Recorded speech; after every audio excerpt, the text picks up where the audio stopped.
NFL, etc. 126, terça-feira, 14 de fevereiro de 2023. Eu sou o Ticas e sejam muito bem-vindos ao nosso terceiro season finale. Hoje é dia de falar não só do Super Bowl e da hegemonia desse tal Kansas City Chiefs, mas também de relembrar os melhores momentos, os highlights mais etc. da NFL em 2022. Wallace, você que entre nós é o que mais viu Super Bowls, não vamos falar a quantidade, se a gente falar que você já viu quase 30, vão te chamar de velho idoso, não é isso que a gente quer. Você com certeza tem mais experiência que a gente, você vai poder dizer de cadeira, esse Super Bowl 57 foi mesmo um dos melhores da história, pode ficar aí no panteão entre os melhores da história, sim ou não? Fala, Ticas, fala galera ligada na NFL, etc. Olha só, se você colocar como equilíbrio, jogo equilibrado e dois times que jogaram parelhos o tempo inteiro, acho que esse é um dos melhores mesmo por conta da paridade mesmo entre Eagles e Chiefs. São dois times que chegaram prontos ao Super Bowl, não tem nenhum azarão ali, não tinha ninguém correndo por fora, não tinha ninguém que não ia sustentar vantagem.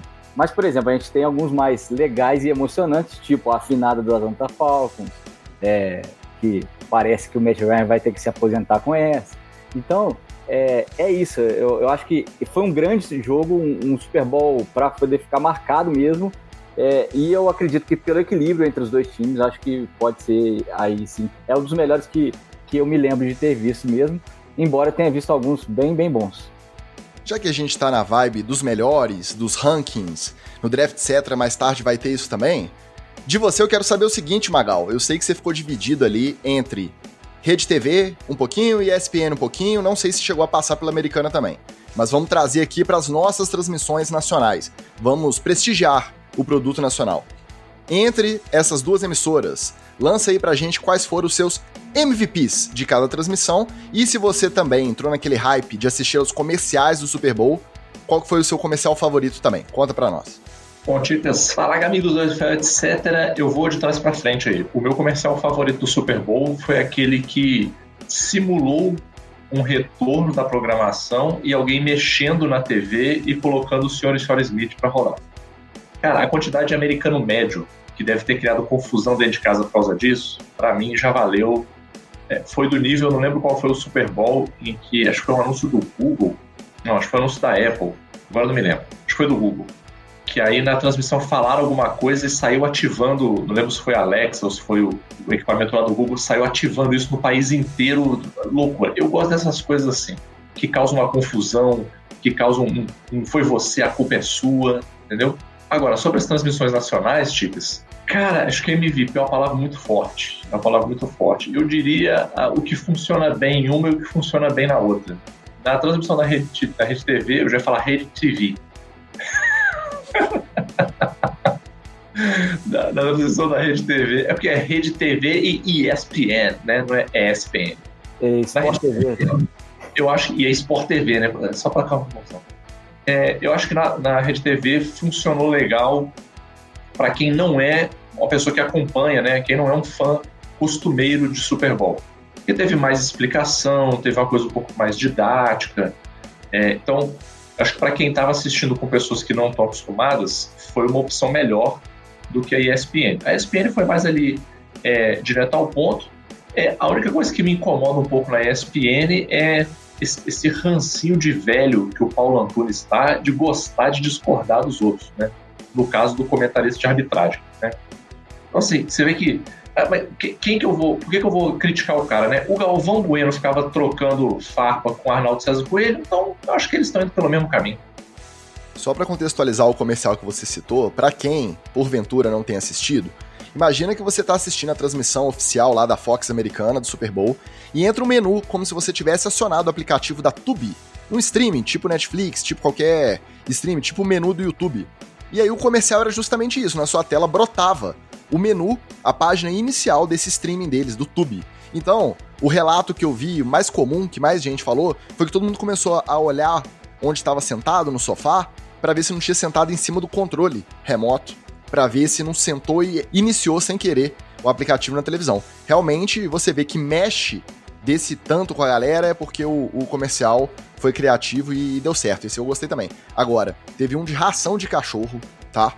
Esse não é divertido, não é engraçado, mas só o cachorro desde novinho acompanhando a dona dele até ela ir pra faculdade, casar, ter filho, o cachorro ficando velho e o slogan da marca de ração falando que dê ração de qualidade pra ele ficar mais tempo com você. Eu que sou cachorreiro, meu amigo, aí eu não aguentei. Não aguentei, caiu aquele cisquinho no olho, não vende aqui no Brasil, mas comprei uma raçãozinha melhor até pro meu aqui de casa, tá? Pra ele me acompanhar mais. Nosso chat já tá lotado, hein? A galera chega junto, como sempre. Clinton Furtado, Lelinho Turismo, Flávio Venâncio. É o Clark Kent e o Super-Homem, o Lelinho Turismo e o Flávio Venâncio. O Alan Rodrigues, o Paulo Miana, o Washington Ferreira aqui desde cedo, falando coisas sem sentido, algumas sem sentido, algumas com sentido no chat. A gente agradece, já que hoje é a nossa despedida da terceira temporada do NFL, etc. Então, muito obrigado pela presença aqui no chat para ajudar a gente a fazer esse season finale da nossa terceira temporada. Nosso esquema, então, do podcast vai ser o seguinte: headlines e treta na TL totalmente dedicados ao Super Bowl e, pra gente se despedir em definitivo, fechamos com o draft, etc. e os nossos momentos preferidos da NFL 2022. NFL, etc. Vamos começar tirando logo o bode da sala.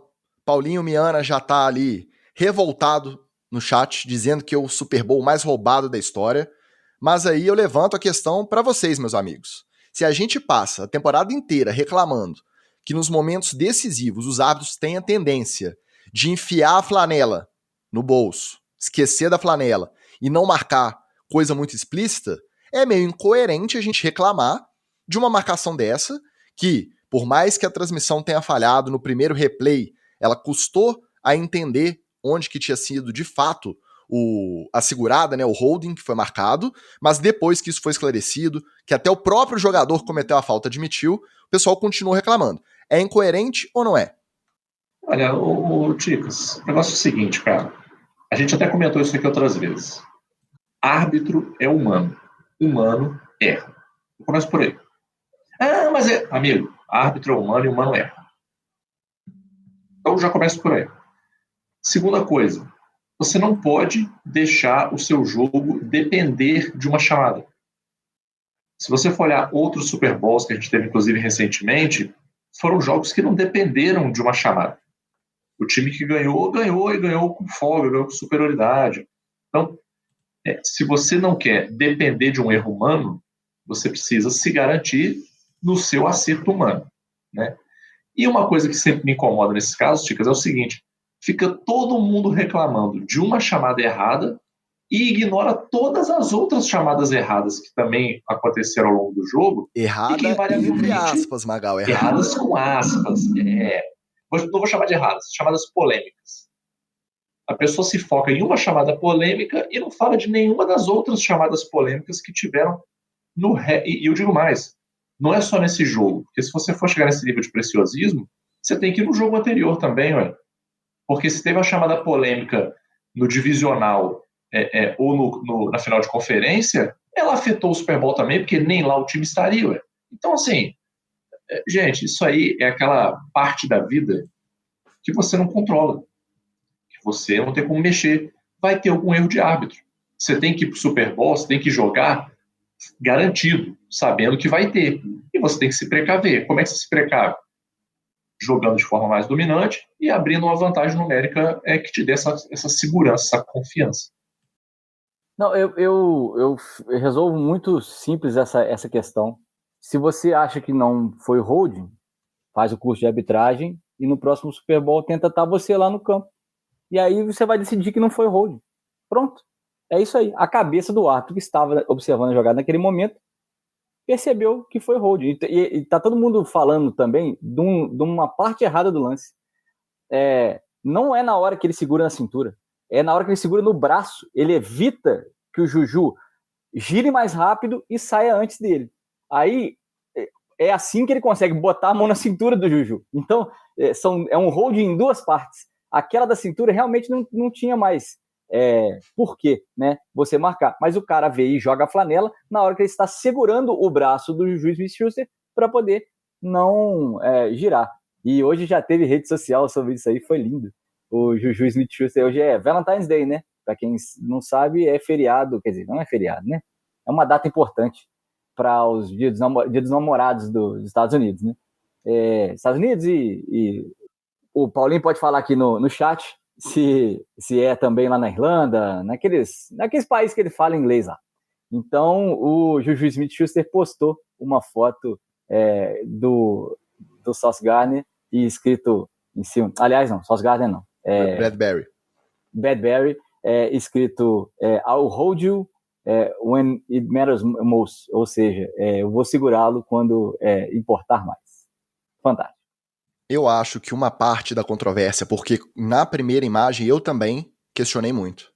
Eu falei, não existe marcar isso aí, parece aquilo que a gente fala aqui do apito frouxo, da flanela frouxa, o cara assusta e lança. Na primeira imagem, eu acho que teve uma parcela de culpa da transmissão nisso aí também. Pelo menos do editor de imagens. Porque o lance mesmo, que é o decisivo e que é o que é marcado, porque se fosse o segundo já seria interferência, porque a bola já estava viajando, já estava no ar. O holding é marcado porque a bola não tinha saído da mão do Mahomes. E aí dá pra ver claramente, cara, você coloca uma camisa dessa, uma jersey dessa, oficial de jogo da NFL, num cara igual o Juju, por cima do pad, ela fica completamente arrochada. Se pela imagem você vê um mínimo que esticou ali, é porque a força da segurada, ela foi enorme. Então não tem desculpa. E aí a gente tá mais do que nunca na era da narrativa. Tem gente brigando até hoje com a imagem e com o próprio jogador que cometeu a falta. O James Bradbury lá, o Tony Blackberry lá, ele não tinha motivo nenhum pra admitir, ele podia ter deixado rolar essa narrativa errada aí. Não foi. Contato normal. Ele falou, eu fiz, achei que não ia ser pego e fui pego. E ainda tem gente discutindo até hoje. Então, é uma pena que tenha acabado assim? A gente poderia ter mais tempo para os Eagles tentarem, porque o Kansas City ia converter o field goal ali, se não tivesse a falta. Ia ser para 30 e poucas jardas, eu acho. Por mais que o Butker tivesse errado um já no jogo, esse aí eu acho que ele guardava. A gente perdeu a oportunidade do Jalen Hurts com um pouco mais de tempo para tentar, pelo menos, aí a posição de field goal também, e a gente tem uma prorrogação. Mas, se a gente preza pelo bom senso, pela justiça, a gente não pode ficar reclamando de uma coisa que está mais do que clara ali na imagem, né? Mas foi uma pena que teve esse fator num Super Bowl com um jogo tão bom aí até o final. Fica a dica, né, Ticas, pra galera que quando tá assistindo, tem uma estratégia que é muito boa nesses casos para usar, gente, que é só você fazer o seguinte, quando você vê a imagem da falta acontecendo, foi falta, não foi, começa aquele vulco-vulco, você fala assim, não sei, deixa eu ver melhor no replay. Pronto. Você não se compromete, você não precisa depois mudar de opinião. Não, aconteceu, eu tive a mesma impressão que você, Ticas, na hora ali, eu falei, pô, não foi hold, cara. E a arbitragem estava tão bem até aquele momento, né, Magal, que eu falei, pô, ainda bem que a gente teve um Super Bowl, que a gente vai chegar terça-feira no podcast e não vai precisar ficar falando de arbitragem.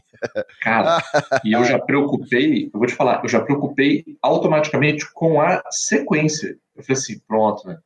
Agora vão reclamar desse resultado aí o resto da vida. Mas aí eu falei comigo mesmo, falei, não, peraí, vamos ver um replay. Outra coisa que o pessoal esquece, e isso é um negócio que a gente já falou aqui, tem que falar sempre. Tá errado a arbitragem da NFL não ser profissional. Tá errado. O cara tem que ter uma outra renda, pô. Aí, nessas horas que você vê, digamos que tivesse realmente, sim, nossa, foi um erro grotesco. Um erro daquele nível, nossa, eu fiquei com tanta raiva dessa jogada que eu nunca esqueci.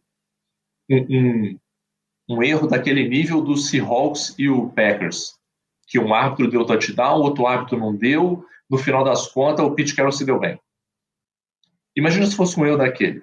Aí você fala assim, pronto, o cara estragou uma temporada inteira porque ele estragou o Super Bowl e é um cara que você não quer pagar um salário para ele. O cara tá fazendo aquilo ali de paralelo. O cara tem que vender seguro, tem que dar aula em escola, tem que ser Uber, tem que fazer alguma outra coisa para ter renda. Cara, não faz o menor sentido, entendeu? Eu acho que a NFL vai esperar acontecer uma merda desse tipo para eles profissionalizarem a galera, entendeu? E o cara não errou. Isso que eu fico assim, mas, cara, os caras não são profissionais, tem que fazer isso como paralelo e os caras não erram, pô. Não erram. Volta a questão do critério. Então, eu vou até contrapor duas coisas, uma que cada um de vocês disse. Primeiro, espera o replay. Eu acho que não, acho que é natural ali no afã ali na adrenalina do jogo, você quer comentar, igual eu mesmo fiz. Eu falei, não, tá ruim. Aí se você vê que você errou, beleza, não custa nada você voltar atrás. Você não vai precisar ficar bancando uma opinião errada para não ter que dar o braço a torcer de que você se equivocou. E também tô totalmente contra a abertura do Wallace, mas aí vai ler livro de regra. Não. Quem é torcedor tá empoderado ali, tranquilo, para poder questionar uma coisa ou outra que julgue errado. Eu não acho que a questão é essa. A questão é, depois do replay, depois do cara admitir, você pode reclamar do critério deles não serem profissionais, da pressão que eles estão ali no momento. Gente, a gente tá falando de uma chamada que foi acertada. Não era para ser uma questão. Não. Então eu acho que, mais uma vez, é o fruto do mundo de rede social, de narrativa que a gente vive aí, e vai viver por um bom tempo ainda. Então, não, mas eu falo isso em relação justamente ao lance específico, no caso. Você acha que aquilo ali não foi hold, vai botar um adjust e vai apitar você. Aí na sua vez você não dá hold, porque aquilo ali é hold, é o famoso o caso do livro, né? Aí você viu a camisa esticando ali, o cara puxou o braço, puxou a camisa, acabou, acabou, é hold, tá no livro, tá? A regra tá lá pra isso. É onde às vezes o bom juiz paga pelo mal, porque o povo tá tão acostumado também a ver esse tipo de falta não ser marcada porque é momento decisivo, o cara esconder a flanela, e quando é marcada de maneira correta, parece que o cara que acertou tá errado. Mas faz parte. Nossa Érica Hayashibara, apoiadora, sempre presente aqui no chat, chegou dando seu boa noite. Marcelo Faria também, querendo ouvir sobre Detroit Lions. Fique aí até o draft, etc., que talvez, dependendo, pode ter alguma coisa de Detroit Lions até lá. E o nosso Alexandre Serpa também falando boa noite, seus lindos. Ele deve estar ou em baixa definição, o computador, ou precisando aquele oftalmologista ali, periódico, né, para poder melhorar. O Washington Ferreira também te corneta aqui, Wallace, viu? Cornetar juiz é um direito inalienável do torcedor. Isso aí, Washington. Vamos seguir. Um jogo que praticamente todas as narrativas da semana se confirmaram. Os dois quarterbacks jogando em altíssimo nível. A derrota não pode apagar que o jogo do Jalen Hurts foi muito bom. Estatisticamente, teve só aquele fumble sozinho, que ele chutou a bola e acabou resultando num touchdown do Chiefs no momento crucial, mas a gente viu na própria final de conferência 2 semanas atrás o próprio Patrick Mahomes com um fumble parecido, daquele de querer acelerar o raciocínio e a bola acabar caindo. Mas fora isso, estatisticamente foi um ótimo jogo do Jalen Hurts. Então, se provou realmente 2 quarterbacks de altíssimo nível. Os 2 times, líderes de conferência, cada um da sua, também trocaram socos, ficou um placar só, não teve lavada, não teve ninguém disparado na frente. Beleza. Os 2 técnicos, cada um à sua maneira, tomando decisões arrojadas pra caramba e se pagando dos 2. Todo mundo jogou o Wallace Ball nessa decisão aí, ó. Todo mundo foi pra 2, foi pra 4, foi pra... tô chegando lá. Sirianni chamando 4 pra 5 no meio do campo e no começo do jogo. Então, assim, tava confiando ali também na sua linha, no seu plantel e conseguindo converter. Então, nessa disputa aí foi muito, muito legal. Agora, uma narrativa não se comprovou, que era que a linha ofensiva dos Chiefs ia tomar uma lavada da linha defensiva dos Eagles. Por quê? Porque estatisticamente, pela temporada jogada, a linha defensiva dos Eagles era realmente muito melhor. Então, vocês que são jogadores de linha, quero saber de vocês o que vocês acham que aconteceu. A gente não é de falar muito de tática aqui no NFL, etc., mas por conta dessa narrativa, eu acho importante a gente pontuar. Faltou respeito à SOL dos Chiefs. Ela pode não ser top de linha, tá ranqueada entre as melhores da temporada, mas sendo um sistema do Andy Reid, sendo o palco maior da temporada ali no Super Bowl, não dava pra acreditar que eles iam levar uma lavada, ou, contrário, a DL dos Eagles é realmente tudo isso, só que sentiu a pressão, sentiu o jogo e não conseguiu render o esperado delas ali. Cara, vou ser bem sincero, eu acho que isso aí é uma boa demonstração de que a preparação para o Super Bowl ela é um pouco diferente. A preparação é um pouco diferente e a cabeça dos caras é um pouco diferente. Pra gente, vamos combinar, né? É só mais um dia de festa. Mas para os jogadores, cara, o Super Bowl simboliza quase que um sonho impossível. Não vou dizer impossível, mas dentre as várias peneiras que o cara sabe que vai passar na vida esportiva dele, chegar a um Super Bowl, cara, é a última da última da última da última peneira. Assim. gente tem que lembrar que a maioria dos jogadores sequer vai ter a chance de disputar um final de conferência, que dirá chegar ao Super Bowl, né? Então, eu acho que a gente vê essa diferença assim, no jeito como os caras estavam jogando. Eu estava até comentando, quando eu estava vendo o jogo, cara, a energia da defesa do Kansas City Chiefs no primeiro drive, eu achei que o Eagles não ia pontuar, cara. Porque eles entraram numa energia, dava para você sentir, assim, os caras estavam completamente 150% sangue no olho ali. Cada tackle chegava a pelo menos 3, às Cara, vezes mais. absurdo a velocidade dos caras. Parecia que você tinha, assim, aumentado o nível de dificuldade do jogo, sacou? Você passou do normal pro hard ali. Eu achei que os Eagles não iam pontuar.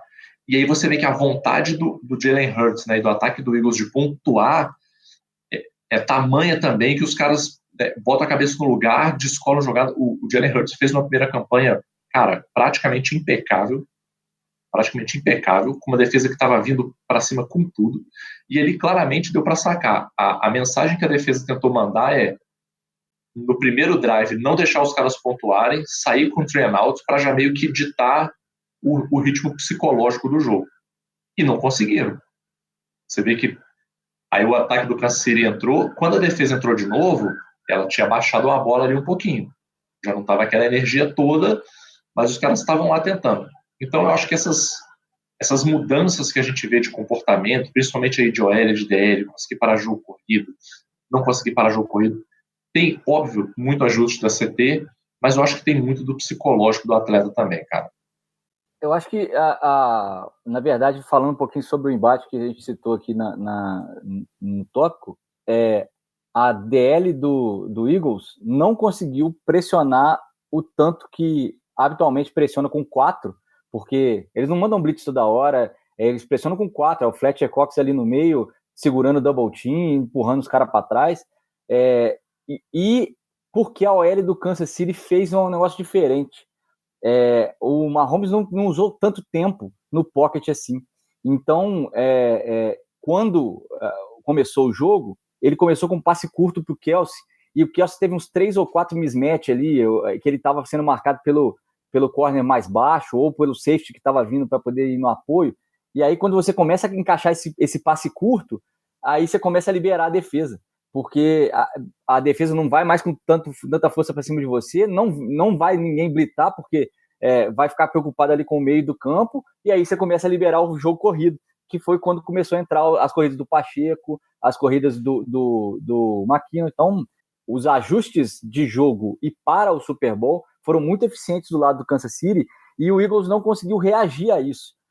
Mudar, de repente, o corpo de linebackers ali, pegar alguém um pouco mais pesado e ficar de olho nessa corrida, ou até botar o Sul mais em campo, porque eu senti falta do Sul entrar várias vezes em campo, porque eu achei que estava sendo guardado nesse final de temporada para, no Super Bowl o Sul vai entrar, na hora que tiver jogo corrido ali armado, ele vai entrar, vai tentar pegar o Mahomes, né, porque o Mahomes está machucado. A DL até chegou no Mahomes, né, teve uma torcidinha de tornozelo ali que você quase viu a avó pela greta, né, Tico? Ele saiu mancando ali, quase que você vê uma contusão no Mahomes e encerrar Super Bowl, viu? Mas eu acho que foi isso. No final do ajuste fino entre a OL e a DL, a OL do Chiefs levou a melhor por conta do jogo do Chiefs, que foi um pouquinho mais alternado, né? Teve jogo corrido com o Pacheco, teve jogo passado com o Juju Smith-Schuster, teve passe no meio para o Kelce, teve de tudo. Abriu o leque o seu Andy Reid. Para mim, o melhor dessa história toda é Orlando Brown, depois do título, ir pro Twitter e ficar marcando, repostando todos os jornalistas, todos os podcasts que ficavam criticando a linha. E tipo assim, não que eles estivessem sem razão, mas esse rancinho é o tipo de rancinho que a gente gosta. O cara foi lá dentro de campo, não ficou batendo boca antes, provou dentro de campo e tipo assim, superioridade total. A defesa dos Eagles não conseguiu, a DL não teve um sec no Mahomes, poucas pressões, então todo o direito deles comemorarem. Aí ele foi lá no rancinho dele e foi marcando. Pessoal de podcast, jornalista da ESPN. Elogiar também a coragem do Mahomes, tá? Porque machucado, correu com a bola, entrou né? Avançou e quando o Pocket estava colapsando por trás, avançou para poder fazer os passes. Algumas jogadas um pouco mais perigosas do que o normal, mas é Super Bowl, é a hora de arriscar, mas bem corajoso. Não fez um jogo burocrático e precisava fazer um jogo assim para ganhar de um Jalen Hurts que jogou também o fino da bola. Você já falou que tirando aquele fumble lá, que ele parecia uma criança de 5 anos, tentando segurar a bola. Não tem problema, é assim mesmo, a gente às vezes erra no principal palco.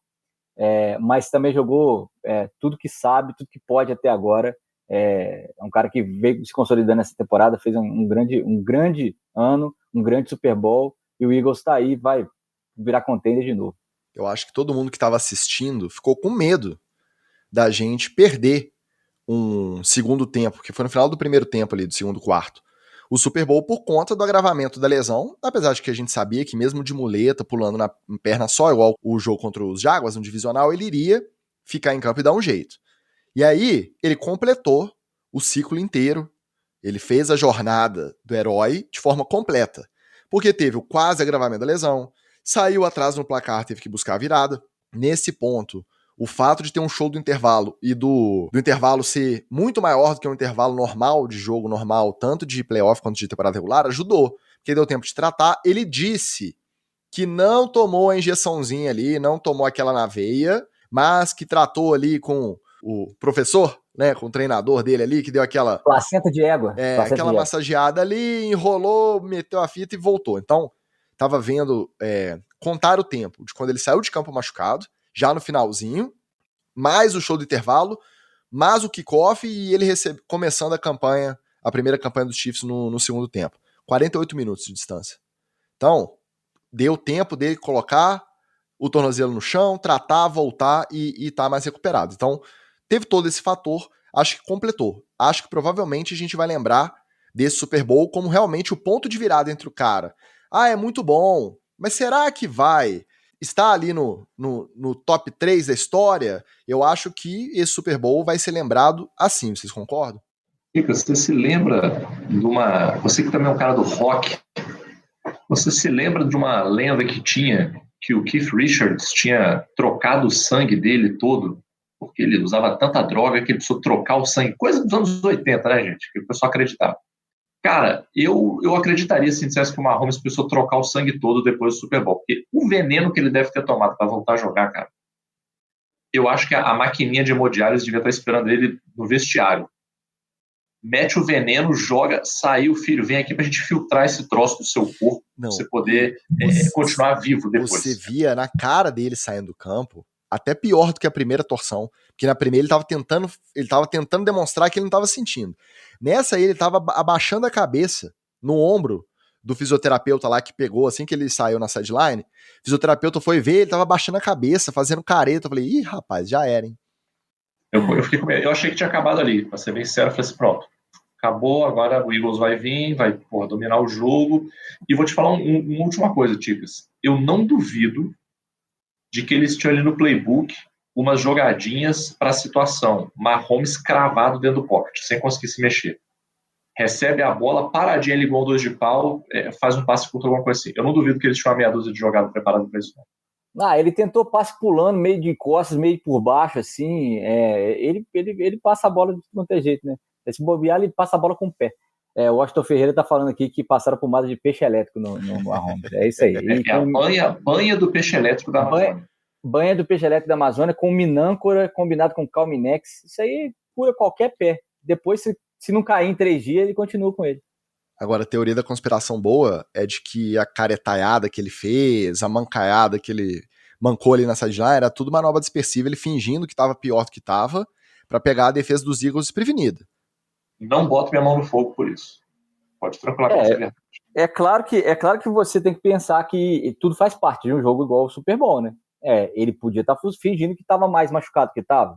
Ele podia estar fingindo que estava menos machucado que estava também, né? Aguentando a dor, segurando a onda. Mas, pelo jeito que torceu ali, né? Foi a torção que o pessoal fala que é o clássico, né? Caiu em cima do tornozelo com um pezinho do amigo, né? Ou no caso do inimigo. E dele mesmo girando, ali deve ter doído bastante. E aí não dá para poder segurar a onda, não. Eu acho que se tem uma crítica que possa ser feita na atuação como um todo, foi nesse momento ele ter segurado muito a bola. Porque eu nem lembro se estava na corrida mesmo ou se ele ainda estava atrás da linha de scrimmage procurando passe.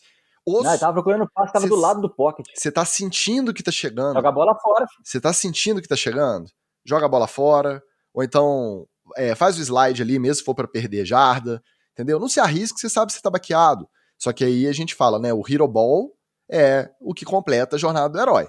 Pra ele, as duas coisas andam. Normalmente a gente vê o Carson Wentz no Hero Ball completamente equivocado, não dá em nada, é só tristeza. Só tristeza. Que tristeza. Já o Patrick Mahomes, ele banca isso aí, ele corre o risco dele e ele faz a bola andar no campo. Então a gente não pode... fica com medo. Imagina o torcedor, isso que a gente não torce pros Chiefs. Imagina o torcedor vendo ele correr com a bola, o cara chegando perto, ele não vai soltar e pum, em cima do tornozelo. Deve ser aquela pontinha de desespero ali. No final, tudo deu certo. Eu acho que esse jogo é realmente o ponto de exclamação aí na narrativa Mahomes postulante a melhor da história. Muita água para rolar ainda embaixo dessa ponte, muitos anos ainda de Mahomes no Chiefs para jogar, mas eu acho que esse jogo vai ser lembrado como ponto de virada importante, sim. Mas vamos lá, desde 99 que o MVP da temporada regular não ganhava o Super Bowl, né? Então, eu tinha começado a acompanhar a NFL há 3 anos quando isso aconteceu. E olha como é que nós estamos agora.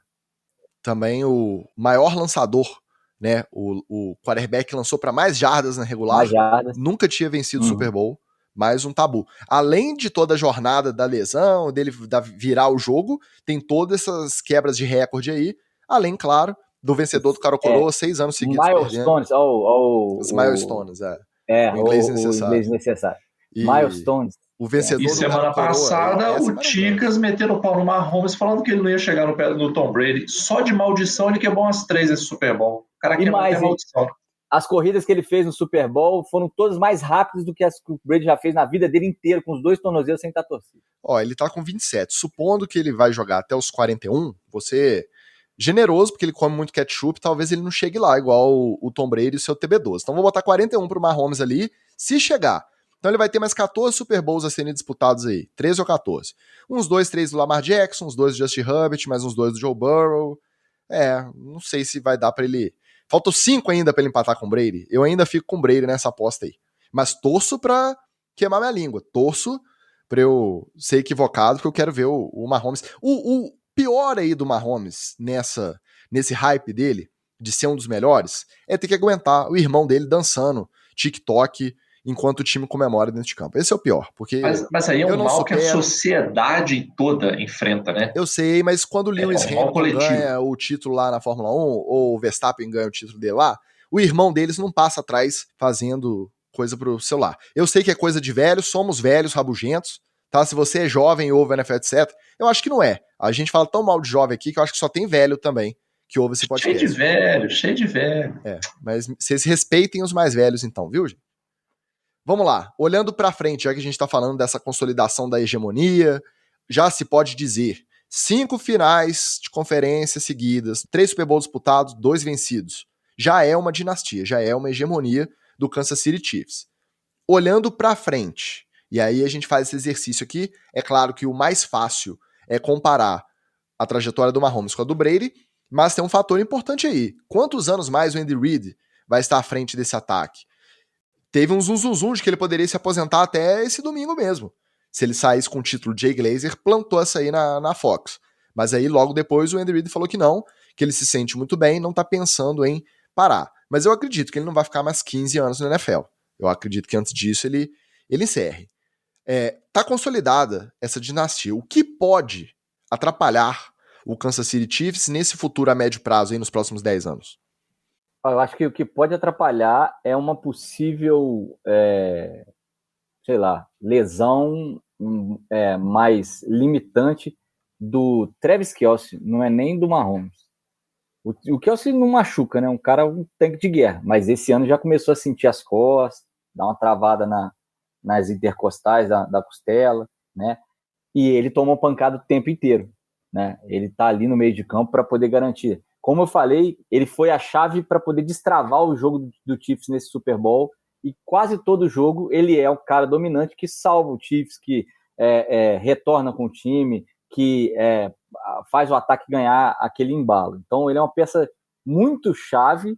Não gosta de bloquear, não. Isso aí fica meio com preguiça. Mas ele é uma peça muito chave para isso e é um jogador que se desgasta bastante. O Chiefs já provou que não precisa de running back excepcional. Ele roda 3, 4 lá. Terminaram o jogo o Pacheco e o Jerick McKinnon, né? Para o Super Bowl. Não precisa de wide receivers extra classe, dominantes. Juju Smith-Schuster e Kadarius Toney fizeram a alegria da Wallace, mas com a saída do Tyreek Hill não ia acabar o Kansas City Chiefs? A gente não viu aí a torta direito. Sem o Tyreek Hill, o Patrick Mahomes nunca mais será o mesmo. Então, aquele bandido tá lá pegando passe 40 jardas do Tua, mas não afetou muita coisa. Afetou, assim, essa profundidade aí que o Mahomes tinha mais fácil, né, a conquista de jardas. Afetou positivamente, porque agora não tem uma diva pedindo todas as bolas para ele, dando entrevista no podcast, falando que ele saiu do Chiefs porque ele era subutilizado, sendo que no ano anterior, né, no ano passado, ele teve o recorde de alvos e de recepções jogando pelos Chiefs. Então você não ter um cara com essa energia ali no vestiário, acho que ajuda muito, viu? Então, e eu vou destacar também a defesa, né? Tem Ward na defesa, tem os corners são muito, muito atentos. Quer dizer, você treinar contra o Mahomes, você tem que ter um corner de exceção, então você tem que estar ligado em tudo, tem que porque o cara pode fazer de tudo, inclusive lançar a bola, que é o pior que ele possa fazer contra você. Então, o Kansas City tem uma base sólida para construir e continuar essa dinastia, mesmo que o Andy Reid aposente. Eu não acredito que ele vai aposentar agora, mais uns 2 anos, ele consegue estabelecer, aí o Magal brilha, o pipeline de sucessão bem de acordo lá em Kansas. Mas, de verdade, eu acho que uma lesão do Travis Kelce, ou então alguma coisa que acontecer dessas intercorrências com o Mahomes, é o que impede o Chiefs aí de fazer mais uns 4, 5 aparições no Super Bowl. Chiefs, eu acho que tem 2 pontos aí. Acho que o primeiro ponto é se o Kansas City Chiefs vai continuar sendo eficiente na gestão do personnel. O que eu estou querendo dizer com isso? Eles fizeram várias contratações que não foram coisas espalhafatosas, pelo contrário, que suscitaram dúvidas. Então, quando trouxeram o Juju não estava brilhando incrivelmente lá em Pittsburgh. Quando trouxeram o... Tava dando problema, né? Dançando no cima dos outros, fazendo TikTok. Ele tava dando problema. Pois o Kadarius Toney tava ali, aquele negócio, fazia uns bons jogos, aí lesionava.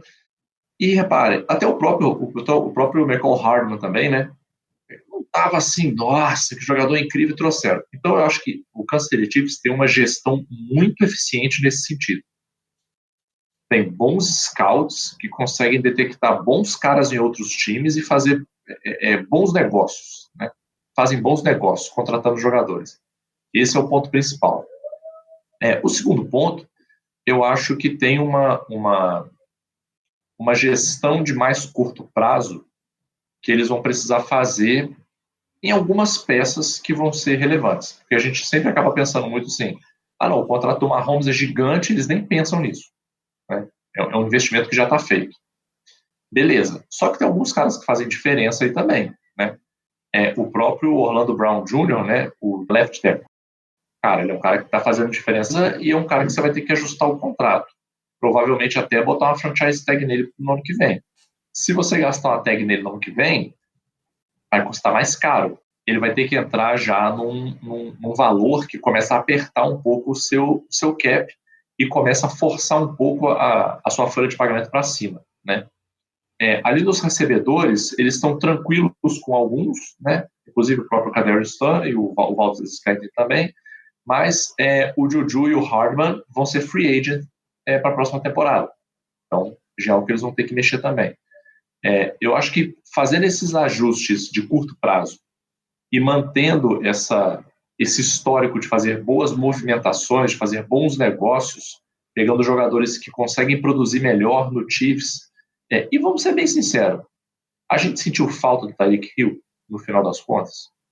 Não, cara. O Tyreek Hill era, assim, peça central nesse ataque do Kansas City Chiefs. Então, acho que esse é o tipo de trabalho que faz diferença, que é um trabalho que o Belichick também fazia muito bem fazia, tá? Verbo no passado.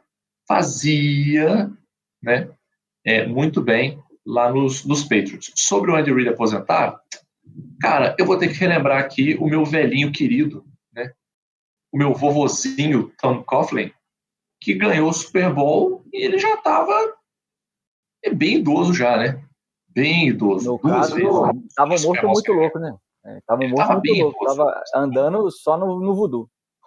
E simplesmente deu, aí agora outra expressão que o Coach Batata também adora, e deu um nó tático no Belichick e no Patriots, né? Então, cara, eu acho que o Andy Reid ainda vai longe ainda. Eu acho que os fatores centrais são esses mesmos que você abordaram. Eu acho que a ausência do Travis Kelce, se bobear, não, é lógico que vai ser sentida, porque ele é um fora de série, mas eu acho que também não é incontornável. Eu acho que não derruba a franquia. Eu acho que eles vão pegar um prospecto aí que eles acham que consegue exercer o mínimo ali da função do Kelce recebendo a bola, vão trabalhar esse cara, e esse cara vai ser muito bom, às vezes não só pelo talento em si, mas por estar num sistema que o permite jogar essa bola toda. E esse exemplo que vocês citaram do tanto de recebedores que foram trocados aí de uma vez, esse time que ganhou o Super Bowl tem só 14 ou 15 remanescentes do título que ganhou a temporada 2019. Então, já teve uma reformulação braba aí, já mudou muita peça. E o time, nesse tempo, continuou contender, não só contender, favorito, sempre que entrou a temporada. Então, realmente, será que o Andy Reid vai mais 10 anos? Acho difícil. Mais uns 5, 6? Mais provável. Acho mais provável. E fora isso, confiança total. Aqueles 2 touchdowns, tanto do Tony no primeiro tempo, quanto do Sky Moore no segundo, os 2 touchdowns, a mesma motion ali, a mesma leitura ali, e os caras entrando, passeando na endzone. Isso é sistema, cara. E isso é um negócio que, tipo assim, que a gente colocando em perspectiva, a gente, mesmo que não entenda de tática, eu sou esse cara. Eu não sento pra ler playbook de ninguém. Eu não fico vendo vídeo de explicação de xizinho e ozinho e tática, nada disso não. Tô fora. Mas você tem que reconhecer quando você vê a coisa acontecendo ali na sua frente. Você tem que entender que isso é fruto de um sistema. Ah, mas a defesa, o defensor do Eagles deu mole. Ele foi provocado a esse erro. Então, somos privilegiados. A nossa geração, que a gente sempre fala, meados, final dos anos 2000, o Wallace, final da década de 90, começando a assistir, somos privilegiados por termos presenciado a consolidação da dinastia Patriots com Tom Brady, e muito provavelmente seremos privilegiados também de acompanhar toda a evolução dessa hegemonia do Kansas City Chiefs, pelo menos enquanto o Andy Reid estiver trabalhando. Agora, toda história tem 2 lados. E o outro lado é o Philadelphia Eagles. Tem que ver se o pessoal tá no chat. Eu estou chateado que Felipe Bertelli e Tereza Bernardes não compareceram aqui hoje, eles são tão frequentes. A Tereza Bernardes não tá no chat, não é possível, gente. Não tá. Felipe, nem o Felipe. Não. Tô preocupado com eles. Vamos guardar, vamos fazer um etc especial só pra eles. E aí a gente fica otimista porque a gente vê que o Eagles jogou muita bola, que o Sirianni foi muito competente, que o Jalen Hurts, a gente também perde perspectiva, né? No começo da temporada, o Philadelphia Eagles estava doido atrás do Deshaun Watson.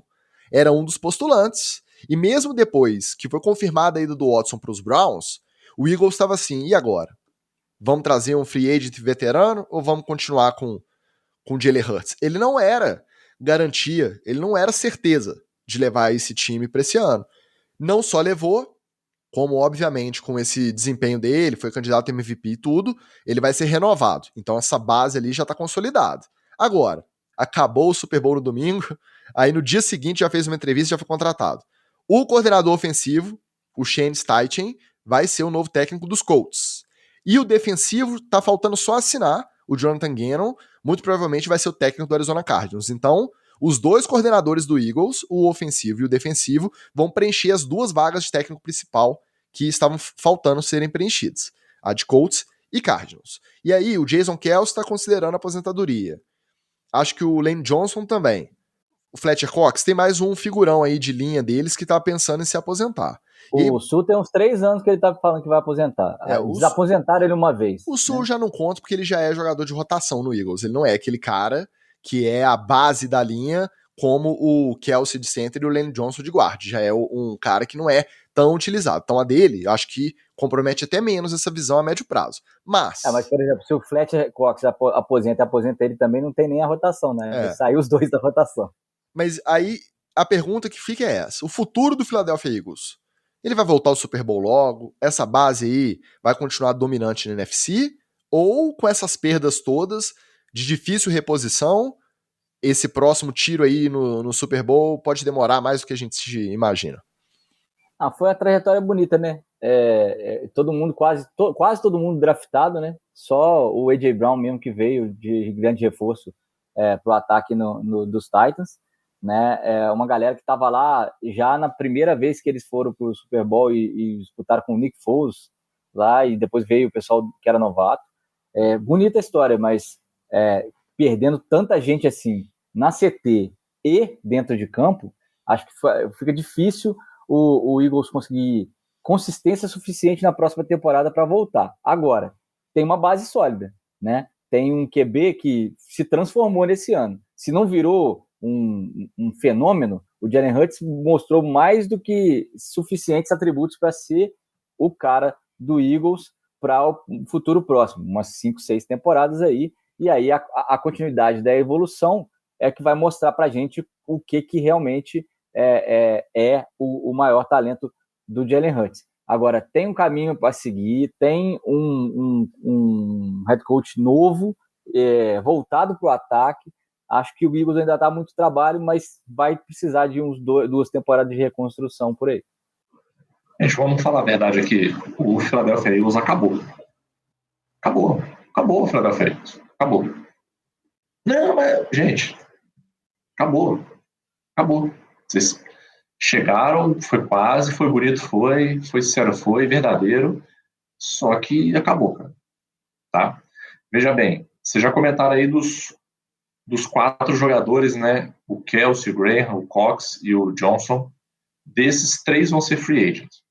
Cara, qual time na NFL que não quer um desses 3 caras, ou os 3, ou 2 deles, na sua linha?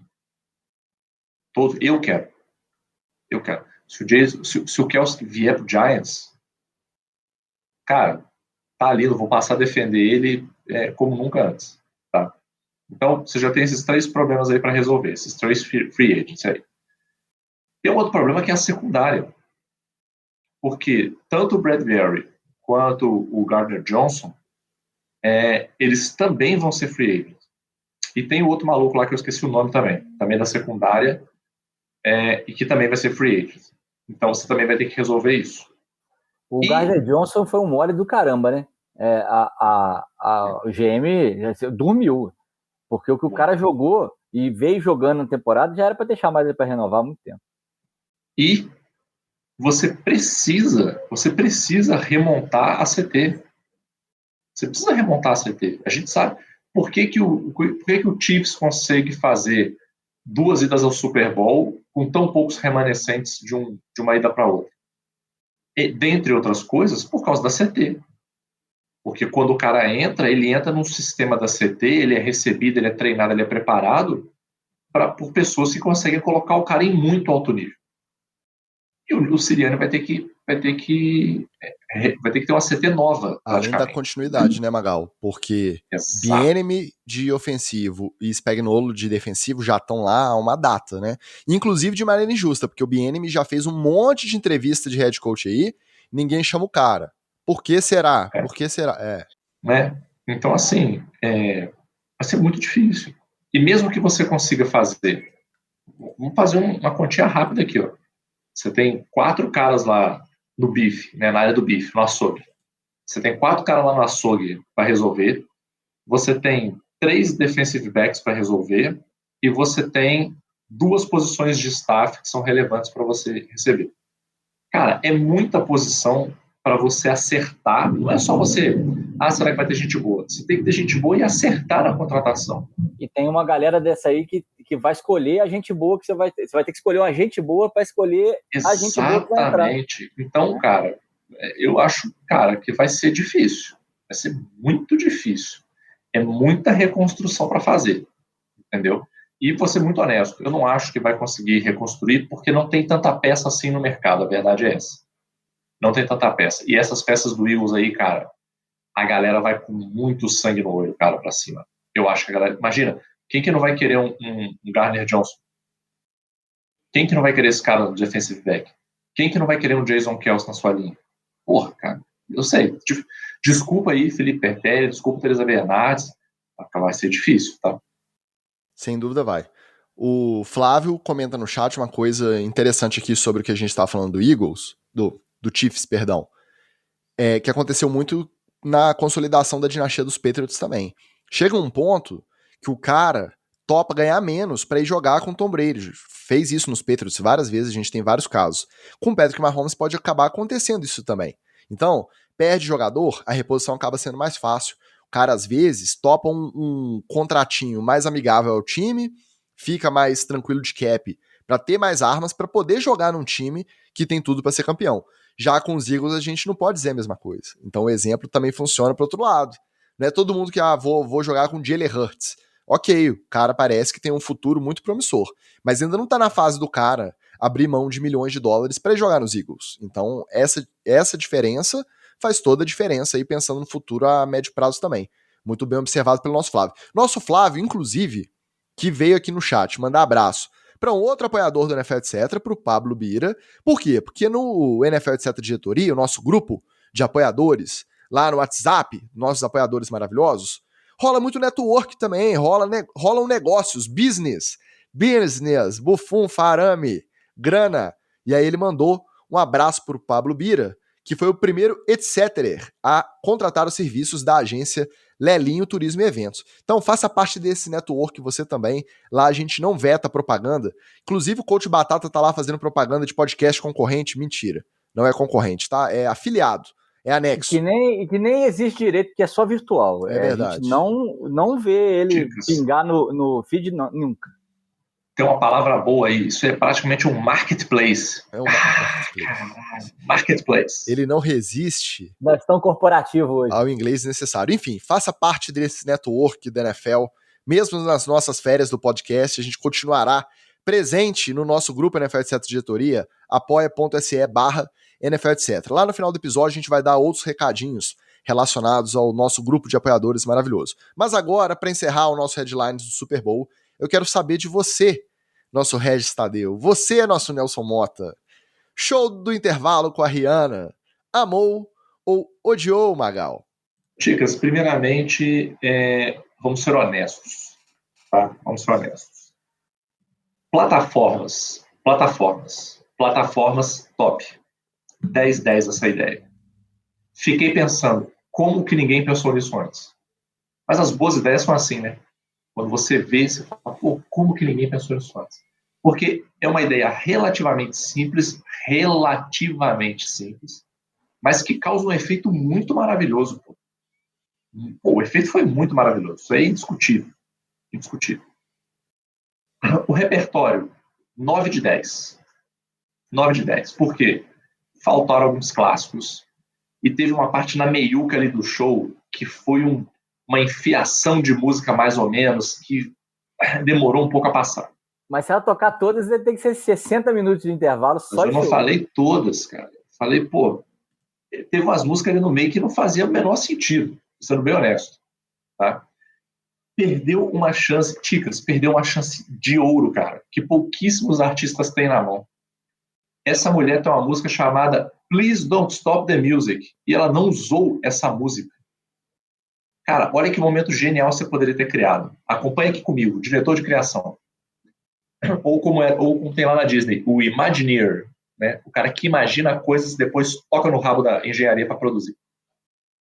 Ela começa o show, faz um show meio curto, ou finge que deu um problema. Uma luz que apaga a luz do estádio, corta o som, só para dar aquele silêncio. Estádio todo preto. Aqueles 5, 7 segundos de tensão no ar. Começa. Please don't stop the music. Cara, ia ser um clímax quase, eu não vou dizer inigualável, porque teve o Michael Jackson aparecendo de 4 lugares diferentes. Quase inigualável, cara. Ia ser um clímax quase inigualável. Porque todo mundo ia pensar que, caraca, finalmente deu pau num show do Super Bowl. Finalmente alguma parada deu muito errado. E só precisava ser uma vez, cara. Aquele Please don't stop the music e parar. Sacou? Tipo quando nos shows do Michael Jackson, que ele entrava na pose e não falava nada e ficava só parado. E ficava, tipo, 5 minutos de pessoas delirando. Ia ser um negócio dessa linha. Então, achei que faltou isso aí, tá? Faltou, né? Uma coisa que eu fiquei muito puto, cara, eu não sei se vocês perceberam, ficou todo mundo esperando aquele clímax do final, né? Tipo, pô, uma hora vai ter uma parada aqui, né? Pra fechar, né? E aí dá até aquela dorzinha no coração, porque fecha, e aí dá aquela vozinha, né? This was a presentation. Aí você já sabe, assim, que, porra, tá acabando mesmo a temporada. Mas o que eu fiquei muito puto? Quando veio o take final do show, os caras botaram a Skycam sendo recolhida. E deu a impressão de que ela ia de que tinha alguém voando, de que ela ia subir voando, alguma coisa assim. Porque passou um vulto preto subindo. Cara, aquilo me deu um negócio que eu falei assim, não é possível que ela vai sair voando do estádio. E era só a Skycam. Porque não teve um desgraçado que se ligou nisso e que falou assim, cara, no momento do clímax total do jogo, a Skycam vai estar embaixo e ela precisa subir. Será que dá pra gente esperar 5 segundinhos pra subir ela? 5 segundinhos só? Mas não puderam esperar. Aí tá lá a Rihanna parada, vê um vulto preto passando por cima, você fala, o que será isso? É a Rihanna? Não é só a Skycam. Então, isso aí eu achei muito escroto, pra ser bem sincero. Tá? Achei um negócio meio feito de qualquer jeito. Tá? Mas, dito tudo isso, gente, a mulher estava grávida. E ela acabou de ter filho. Não é que ela estava grávida, que ela ficou 8 anos aí de perna para cima e resolveu engravidar, não. Ela está grávida e ela estava grávida há pouco tempo atrás. Ou seja, pô, nem funciona de verdade lá. Meu amigo, eu não tenho lugar de fala para falar de grávida, né? Porque eu nunca fiquei grávida. Mas, cara, uma mulher que deve estar ali no seu 3º mês de gestação, 3º, 4º mês, cara, o que essa criança já está comprimindo o pulmão dessa mulher, o nível de cansaço que a mulher fica, cara, só dela ter feito um show do Super Bowl, cara, já foi fantástico.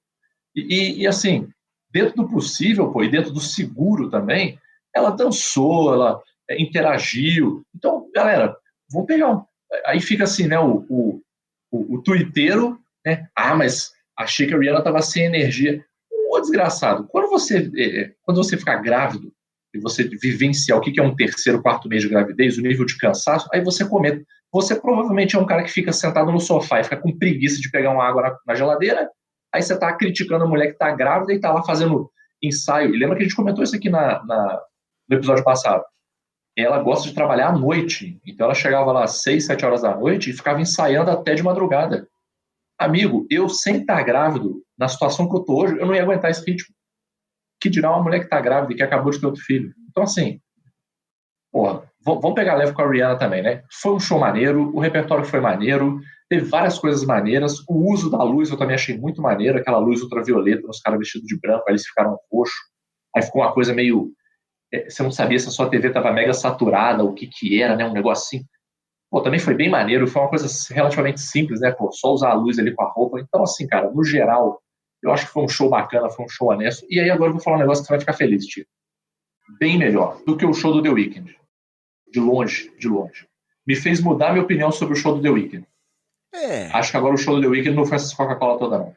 Eu não vou contestar. Eu acho que já é uma constante dos shows do Super Bowl pra mim, que é que sempre deixa a desejar a questão da música mesmo.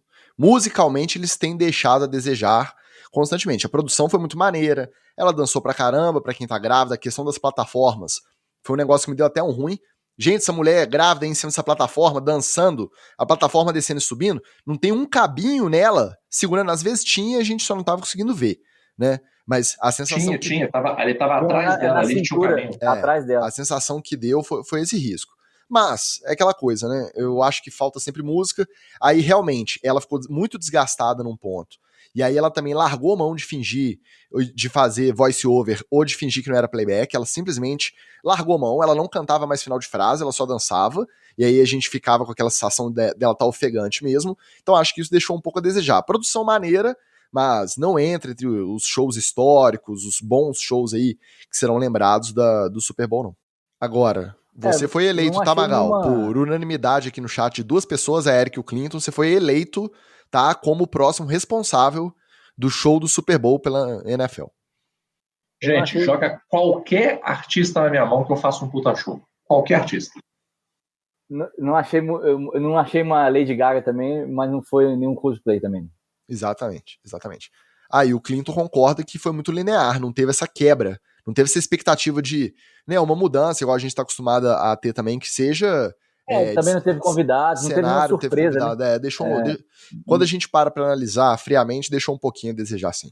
Mas é igual todo mundo falou aqui, ó, show de noite, né, que no caso foi no Lusco Fusco, né, foi anoitecendo o Super Bowl, é muito melhor do que aquele show. Pô, o show foi foda, né, lá em Los Angeles. Lusco Fusco entrega a idade, hein, Wallace?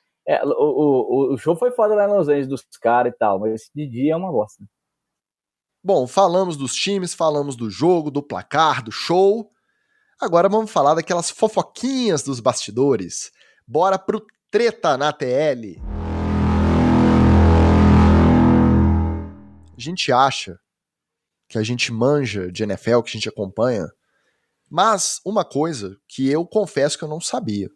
Eu não sabia que para cada Super Bowl, um gramado específico, um gramado inteiro, as placas inteiras são totalmente trocadas. Que esse gramado do Super Bowl, ele não é um gramado do próprio estádio, que ele é renovado ali, que ele é tratado para receber o Super Bowl. Não.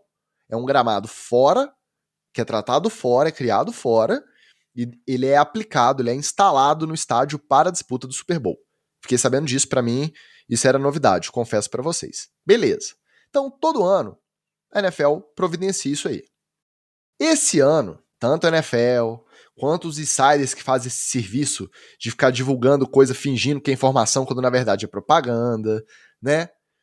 A NFL decidiu criar uma nova cepa, contar com uma nova cepa produzida e melhorada de acordo com os mais altos níveis de exigência de gramados aí para disputa de esporte, em parceria com a Associação Nacional de Golfe dos Estados Unidos e com a Universidade de Oklahoma State. E aí criaram o gramado e colocaram lá. E aí, chegando perto do Super Bowl, ficava um insiderzinho de Twitter. O gramado é uma cepa nova, sensacional, um trabalho de tecnologia aí de Oklahoma State. Aí vinha o outro lá, o cara que criou a cepa. Não, isso aí a gente tá lidando com o mais alto nível de grama que existe no mundo dos esportes. Começou o jogo, era um tal de jamanta escorregando para um lado, era um tal de placa soltando do outro, era um tal de gente caindo sozinha. Desastre, cara. Desastre. Ao ponto de, numa volta de intervalo da transmissão, a câmera focar numa sideline, em cima de um tambor. Sem brincadeira, devia ter uns 10, 12 pares de chuteira ali. Só que foram trocadas. Porque os jogadores precisaram começar a trocar, porque o gramado estava muito mais instável e muito mais liso do que eles estavam esperando por uma grama desse tipo. Só podia ser no Brasil acontecer um negócio desse, num evento dessa magnitude, né, Wallace? Realmente, é digno de Maracanã, como diria o outro, a grama, do atual Maracanã, que a grama não pode receber 2 jogos que detona, e mais, né? Você já deu a letra aí, ô Ticas. Foi feito pela Associação de Golfe com uma universidade, só serve para college ou para golfe. Não serve para NFL. É um absurdo isso, né? Assim, a NFL não tem um departamento de gramado. A gente já falou isso aqui, e aí você ouviu primeiro na NFL, etc. Que todos os gramados da NFL tinham que ser padronizados e tinham que receber o mesmo tipo de estabilidade, né? Porque isso já altera. Gramado sintético, gramado com grama natural de um jeito, natural de outro. Pittsburgh, que não tem nem grama direito. O Browns, que pinta um duende que mata toda a grama no meio do gramado. Então, isso devia ser padronizado. Isso tinha que ser um departamento que tinha que ser um dos mais importantes da NFL. Mas, de novo, quem tá jogando lá, para eles é carne, é bife, não é ser humano. Os bilionários tratam os caras assim. É uma vergonha, mas representa bem o que os donos de time e a associação pensam dos atletas. Olha, Ticos, o nível de consultoria que a gente está aqui no NFL, etc., tá, assim, saindo completamente do limite. A gente tem que começar a receber por isso. A gente fica dando tanta ideia de graça aí. É absurdo. Acabei de dar aqui um show sobre o show do Super Bowl. Vou ter que agora dar um show sobre a grama. Sobre jardinagem e paisagismo, vai. Sobre jardinagem e paisagismo. Bote a sua luvinha. Bote o seu chapéuzinho. Mas não é nem sobre o cultivo. Acho maneiro a parceria com a universidade, né, ter o pessoal lá da biologia, da botânica, do agro, do sei lá da onde, pesquisando, separando. Maneiraço. Sou 100% pró-ciência. O que me espanta é o seguinte, Ticas. Nesse planejamento todo aí, não tinha um teste? Um teste. Um quadradinho de grama lá. Chama uns malucos aí de D2, né, de universidade. Filho, vem cá, faz umas rotinhas, corre umas rotas aqui. Pega uma meia dúzia de OL, DL. O Oklahoma State deve ter mais ou menos uns 100 jogadores de futebol americano para poder selecionar 53. Eu não tô conseguindo imaginar. Você imagina aquele campo, né, gigantesco de grama sendo cultivada. Devia ter muito mais grama do que o necessário, né, porque você vai ter perda aí no transporte e tal.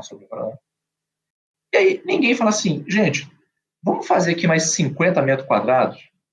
50 metros quadrados, coisa boba. Só para o cara dar uma corridinha aqui, não precisa nem correr, o cara bater um pezinho aqui, ó, fazer como elas disse, um Oklahoma, pega dois caras, bota um na frente do outro, vai, empurra o outro aí. Corre e freia até aqui. Coisa à toa, cara, coisa do tamanho de um apartamento quarto-sala. Será que não tinha isso, cara, para dar um testezinho? Porque foi ridículo, cara. Foi ridículo. Agora, uma coisa, Ticos. Eu não sei se a minha memória é ruim ou a sua memória é ruim. Eu acho que a gente já falou esse lance da grama aqui no NFL, etc. Que a grama é cultivada. Lá no primeiro ano, primeiro episódio, terceiro episódio, quarto episódio, alguma coisa assim. Eu acho, tá? Mas uma das duas memórias aí tá falhando. Ou a minha ou a sua. É provável. Pode ser sim. Agora, de fato, não justifica. $800 mil está o custo estimado desse gramado específico. Deixasse o original do State Farm Stadium. É State Farm, não é? Estádio lá da Arizona. Deixasse o original, é. Ninguém reclamou do original. Do amigo do Mahomes lá. Na verdade, ele é amigo do... Como é que é o nome dele? Se bem que o Aaron Rodgers. Eu acho que o Murray perdeu o joelhinho e foi lá também. Mas enfim, existe toda uma corrente de jogadores da NFL que brigam para que todos os estádios tenham grama natural. Ok. Por quê? Porque a sintética tem mais impacto, ela é mais difícil ali de impacto pros caras. Então eles acham que eles sentem muito menos dor na junta no dia seguinte do jogo quando a grama é natural. Quando é sintética, eles sentem muito mais, a recuperação é muito pior. Só que não adianta você colocar uma natural que você não consegue parar em pé também. Eu acho que eles deram foi muita sorte. Apesar de ter ficado meio ridículo, a NFL passar a semana promovendo a nova cepa, promovendo o acordo lá com a Associação de Golfe, como se fosse a última maravilha. E no jogo ser um desastre, apesar desse constrangimento, não teve nenhum lance de impacto mesmo no jogo decidido por conta disso. Mas o Jake Elliott foi chutar um kickoff lá dos Eagles e o pé de apoio dele foi embora, ele quase torceu. Então, assim, no final eles ainda saíram no lucro. Pior. Podia ter sido muito pior. Sabe aonde poderia ter dado problema? Naquela última jogada de ataque dos Chiefs, que eles precisavam parar antes da linha para poder gastar relógio. Se ele escorregasse, entrasse. Se o cara escorrega e entra na endzone, cara, os Eagles voltavam para campo com, se eu não estiver muito viajando aqui, perto de uns 2 minutos aí, pelo menos 1 minuto e meio aí. 1,54, eu acho. Cara, 1,54 com Jalen Hurts é problemático, cara. Para você chutar um field goal, o Magal, 1,54 para tentar fazer o touchdown, do que pouquíssimos segundos para tentar fazer um field goal para empatar, né? Exatamente, cara. Então, você teria que fazer um touchdown. Cara, teria sido muito mais perigoso, né? Eu passei esse cagaço aí com o Ahmad Bradshaw, né? no Super Bowl que o Giants ganhou, ele tentou fazer essa paradinha, virou de costas, só que, né, faltou um pouco aí de lembrar das aulas de física da escola, ele achou que só virando de costas ele cancelava a inércia dele, né? Ele não cancelou, né? Ele continuou caindo e aí caiu de costas na endzone. E o Tom Brady conseguiu fazer um último passe ainda para a endzone. Mas você imagina se rola uma dessa, o cara escorrega e entra na endzone. Olha o tamanho do problema. Ia ser pior do que a segurada. E aí, ó, tal qual Candyman, a gente invocou, ele apareceu, o Felipe Bertelli chegou no chat pra falar que provavelmente perdeu as piadinhas infames com o time dele, não teve piada, Felipe Bertelli. Se tivesse piada, acho que seria até melhor. Hoje a gente só não falou tem problema, sério. a gente faz de novo. Pois o é. Magal só decretou o fim do Eagles. É. A gente começa de novo. Mas com seriedade, que eu acho que é pior, porque se fosse na zoeira, eu acho que seria até melhor pro torcedor. Mas diz ele que segue confiante, deixou um abraço pra gente e rumo ao título na próxima temporada. A confiança ela é importante. Eu tenho certeza que o Marcelo Faria também tá achando que o Detroit Lions tá rumo ao título na próxima temporada. Eu, torcedor do Baltimore Ravens, sei nem se eu vou ter quarterback, também tô confiante, rumo ao título. O Anderson Brown, que acabou de chegar no chat aqui, também tá confiante, mesmo com o Deshaun Watson de quarterback, ele tá rumo ao título. Então, está iniciada oficialmente a época do otimismo com a próxima temporada, que é a off-season oficial da NFL. Faz parte, faz parte. Vamos lá, outra treta. Ainda sobre a falta lá da segurada no final. Polêmica de arbitragem. O LeBron estava no estádio, tomou uma vaia monumental, só respondeu a vaia fazendo o símbolo de coroa, de The King, eu sou o cara, eu sou o rei, então pode vaiar à vontade que eu não tô nem aí pra vocês, seus réis mortais, seus súditos, o rei sou eu gostei, tá, da resposta às vaias, curti. E aí, ele é um cara que já reclama muito de arbitragem enquanto tá jogando na NBA. Ele decidiu expandir para novos territórios a reclamação dele com as zebras. E aí ele começou a tuitar alucinadamente contra essa chamada, que a gente viu que foi a chamada correta, de holding no final do jogo. Então, falou que ele não tinha torcida nenhuma, que ele não estava envolvido com nenhum dos times, que ele não tinha cavalo nessa corrida aí, mas que ele falava como profissional. Mas peraí. Profissional de um outro esporte. E aí você vai querer vir dar carteirada na chamada, que foi correta, do juiz da NFL? Pode isso, Magal? Cara, eu vou trazer mais um momento cultural aqui pro NFL, etc. Já tinha um certo tempo que eu não trazia. Né? Para os ouvintes que não sabem, existe todo um campo da filosofia chamado retórica. Né? Retórica e argumentação, né? Mas geralmente chamado de retórica. E lá na retórica, a gente aprende sobre a falácia da autoridade. O que é a falácia da autoridade? Quando você hipervaloriza a opinião de alguém que se diz mais autorizado, né, ou mais conhecedor daquele assunto que você. Como é que você identifica isso no seu dia a dia, meu caro ouvinte? Quando você estiver rolando sua rede social e a pessoa inicia ou termina o post dela com coisa do tipo: eu sou especialista na área tal e percebi que não sei o que, não sei o que. Por exemplo, aconteceu uma lesão no jogador. Aí tem a imagem lá que o Ticas não gosta de ver. Aí o cara vai lá postar: sou ortopedista no Hospital das Clínicas e posso dizer que essa lesão é não sei o que, não sei o que. E o cara vai lá e... Bom, qual que é o problema disso? A gente acha que só porque o cara falou que é ortopedista lá no Hospital das Clínicas, que ele não tem chance nenhuma dele falar uma merda logo depois disso. Mas a gente sabe que isso é uma falácia, ou seja, isso é algo que parece verdade, mas não é. Então o cara pode ir lá e falar que ele é especialista e falar merda. Ele pode ser especialista e falar merda, e no caso da rede social, nem especialista ele pode ser. Ele pode ir lá e meter essa aí só para poder ganhar mais like, ganhar mais engajamento. Então, o que eu acho que faltou pro LeBron aí foi essa aula de filosofia. Ele entender que o fato dele ser jogador da NBA não dá nenhuma autoridade para ele para falar da arbitragem da NFL. Muito mal ele pode falar da arbitragem da NBA.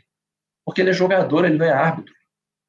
Sempre ele vai fazer uma reclamação de uma chamada que, na visão dele de jogador, foi injusta. Mas ele não é árbitro. Ele não pode fazer esse tipo de comentário com essa empáfia toda. Né? O que resolveria o problema aí, Ticas? Um pouquinho assim de humildade. Só para ele podia começar a frase assim, né? Na minha humilde opinião, pronto, eu tinha resolvido. Ou terminar com: mas isso é apenas a minha opinião. Talvez eu esteja errado. Pronto. É igual a gente sempre fala aqui, né, Magal?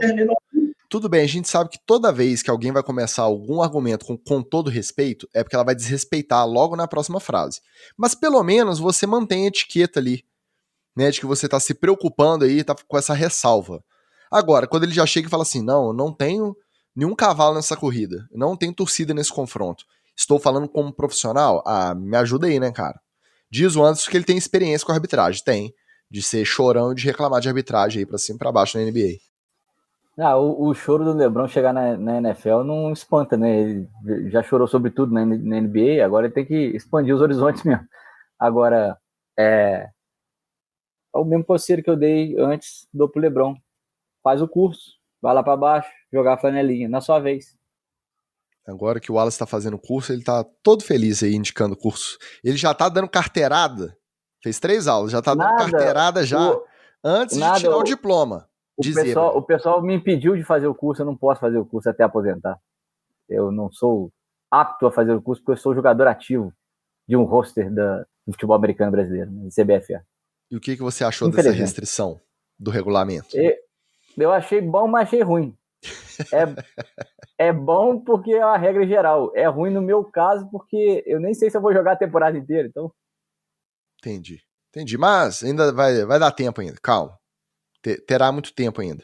Continua mais focado em CDT, que diverte a gente mais que ser zebra. Virou zebra, automaticamente eu vou começar a te cornetar aqui, e aí, no grupo, em campo. Aqui, todo o programa, né? Não, porque quando eu fiz o curso de árbitro, eu estudei que... pronto, aí acabou o sossego. Acabou. Hoje ele já mandou 3 diferentes fazer curso de árbitro, então você vê aí. O Damar Hamlin não só estava presente no estádio, como ele estava bem na fita, rapaz. Estava lá no camarote da NFL oficial. De um lado, o Roger Goodell, do outro, a mamãe Kelsey, a dona Kelsey. Então ele estava bem acompanhado ali, com todo o mérito, com todas as devidas homenagens ali, depois de tudo que ele passou. Achei muito bacana a recepção dele no estádio do Super Bowl. E ele que é, hoje, na NFL, uma das figuras mais queridas de fora a fora, de todos os times, em todos os círculos, Damar Hamlin, por conta de todo o histórico, é uma das figuras mais queridas da NFL. Mas quem não estava muito feliz com essa presença lá no camarote era o cristão Adrian Peterson. Olha só, em final de temporada vamos nos meter com religião aqui hoje. Eita ferro, hein? Vamos ver se a gente volta. Será que a gente volta depois dessa? Vamos ver quem vai se ofender aí. O cristão Adrian Peterson acusou o Hamlin de blasfêmia porque ele estava vestindo uma jaqueta com a representação de um Jesus crucificado, só que uma representação estilizada. Um desenho animado, um desenho meio cartunesco assim, na parte de trás da jaqueta. Mas era um Jesus lá crucificado. Parecia até um desenho meio Simpsons, porque o desenho era amarelo. Lembrava um pouco o traço dos Simpsons ali. Depois da crítica, os dois trocaram mensagens, porque a crítica obviamente foi pública, né? Foi lá o Peterson no Twitter e xingou o Damar Hamlin. Aí depois disso alguém foi lá, se meteu, falou, pô, por que você não manda mensagem pro cara, em vez de ficar xingando aí, né, a esmo? Aí o Peterson foi lá, fez uma meia-culpa, falou que conversou com o Damar Hamlin, que acredita que ele não teve má intenção, mas que mesmo assim, com Jesus Cristo não se brinca.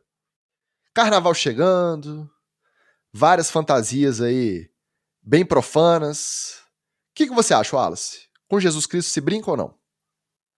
Eu acho que Jesus Cristo é uma figura pop desde a época da Bíblia. Então, meu querido, tá na boca do povo, vai ser representado de diversas maneiras. E já foi o tempo que você acreditava que Jesus era aquele lourinho, né, de olho claro, representado aí pelas pinturas ocidentais, né? Na verdade, até historicamente é mais fácil ele ter sido uma pessoa de pele escura, mais pro negro do que para um branco, embora tenha a controvérsia de que Jesus poderia se parecer com tudo, porque ele é filho de Deus. Mas voltando aqui às representações, quanto mais símbolos a gente tiver para poder caminhar as pessoas para o bom caminho, melhor. É assim que o Adrian Peterson tinha que estar pensando. Por quê? Se alguém toma contato com a figura de Jesus Cristo e vai estudar Jesus Cristo, vai ter uma religião por causa disso, por causa de uma jaqueta igual o Damar Hamlin estava usando, isso é bom. Isso é 100% bom. Isso não tem nada de ruim. Ou seja, a maldade está na cabeça do próprio Adrian Peterson. E aí nós vamos lembrar quem é Adrian Peterson, né, meu querido? Já foi punido, era para estar na cadeia por agressão, bandido. Então, meu querido, vamos colocar, quem é Adrian Peterson para julgar um outro ser humano? Se ele fosse já um ser humano exemplar, ele não poderia fazer isso, e já estaria indo contra os ensinamentos de Jesus Cristo. Sendo o bandido que ele não pode julgar ninguém. Calar a boca. Ticas, segura o Telecurso 2000 aí, porque agora eu vou fundo, cara. Eu vou fundo, talvez, como eu nunca fui antes na história desse podcast. Não vai cancelar o NFL, etc. no final da terceira temporada. Segura, cara. Que eu vou me meter até na área de vocês, porque hoje eu tô assim, hoje eu tô ousado. Eu já vou começar a me meter na área de vocês, se lasquem. Primeira coisa que a gente tem que discutir aqui, Ticas, é a questão da semiótica. Eita, moleque! Caralho, o que é semiótica? Tá. O que é semiótica, vocês dois aí, que fizeram a faculdade de comunicação? Semiótica é aquele wide receiver que era do... O semiótica é aquele wide receiver que era do Bill. Isso, esse semiótica. Mesmo. Esse mesmo. E aí? A semiótica, gente, é a teoria, né, que leva em conta os signos, as suas formas, as manifestações que eles assumem, né, linguístico ou não, né. Se a gente for pensar aqui, o que a gente acha que o A é o A, né? Aquilo é um signo que a gente escolheu e a gente usa e todo mundo entende, né? Na psicologia a gente fala muito das representações sociais. Eu quase fiz doutorado nessa área, inclusive, quase. Ainda bem que eu não fiz, porque é meio difícil, meio pesado. Foi uma das poucas matérias que eu tomei ferro, que eu tomei bomba na faculdade, foi semiótica, tá? Bom, Ticas estava aqui junto com redação 3. Redação 3. Sabe, igual aquele meme do cachorrinho lembrando do Vietnã, assim, né? O olhar meio perdido, assim, é o as imagens de helicóptero no fundo, né? Ticas fazendo a aula de semiótica pela segunda vez, né? Lá, se matriculando de novo na aula. Mas na psicologia a gente tem... Um abraço pro Chico Pimenta. A gente tem as representações sociais, né? Que isso é exatamente essas representações que são resultados da nossa interação, né? Então, um determinado grupo de indivíduos, ele concorda que aquele estímulo, aquele negócio representa um outro negócio. E aí bate exatamente nesse ponto que o Wallace falou, né? A gente escolheu essa figura aí de Jesus desse jeito para representar a ideia toda de Jesus Cristo, de quem foi, do que ele significa, dos valores da moral cristã, da religião, etc.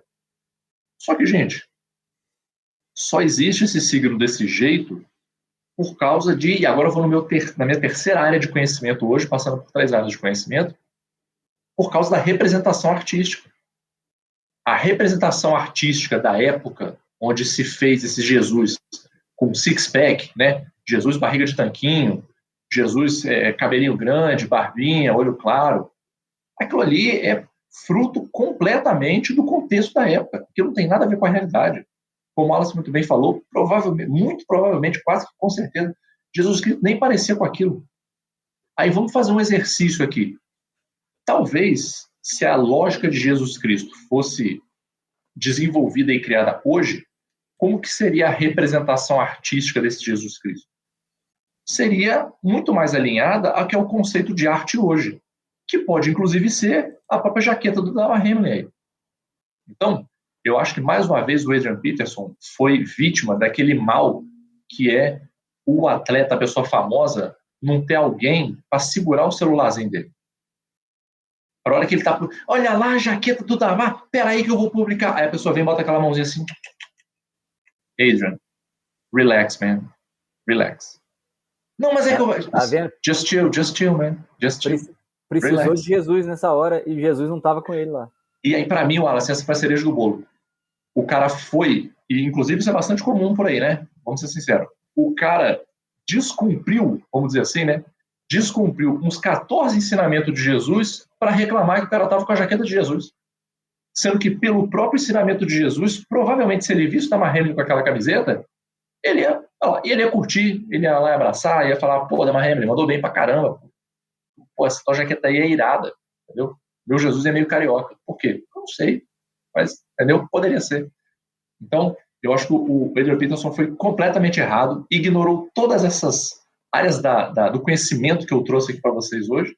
E, mais uma vez, né, Ticas? Consultoria da NFL, etc.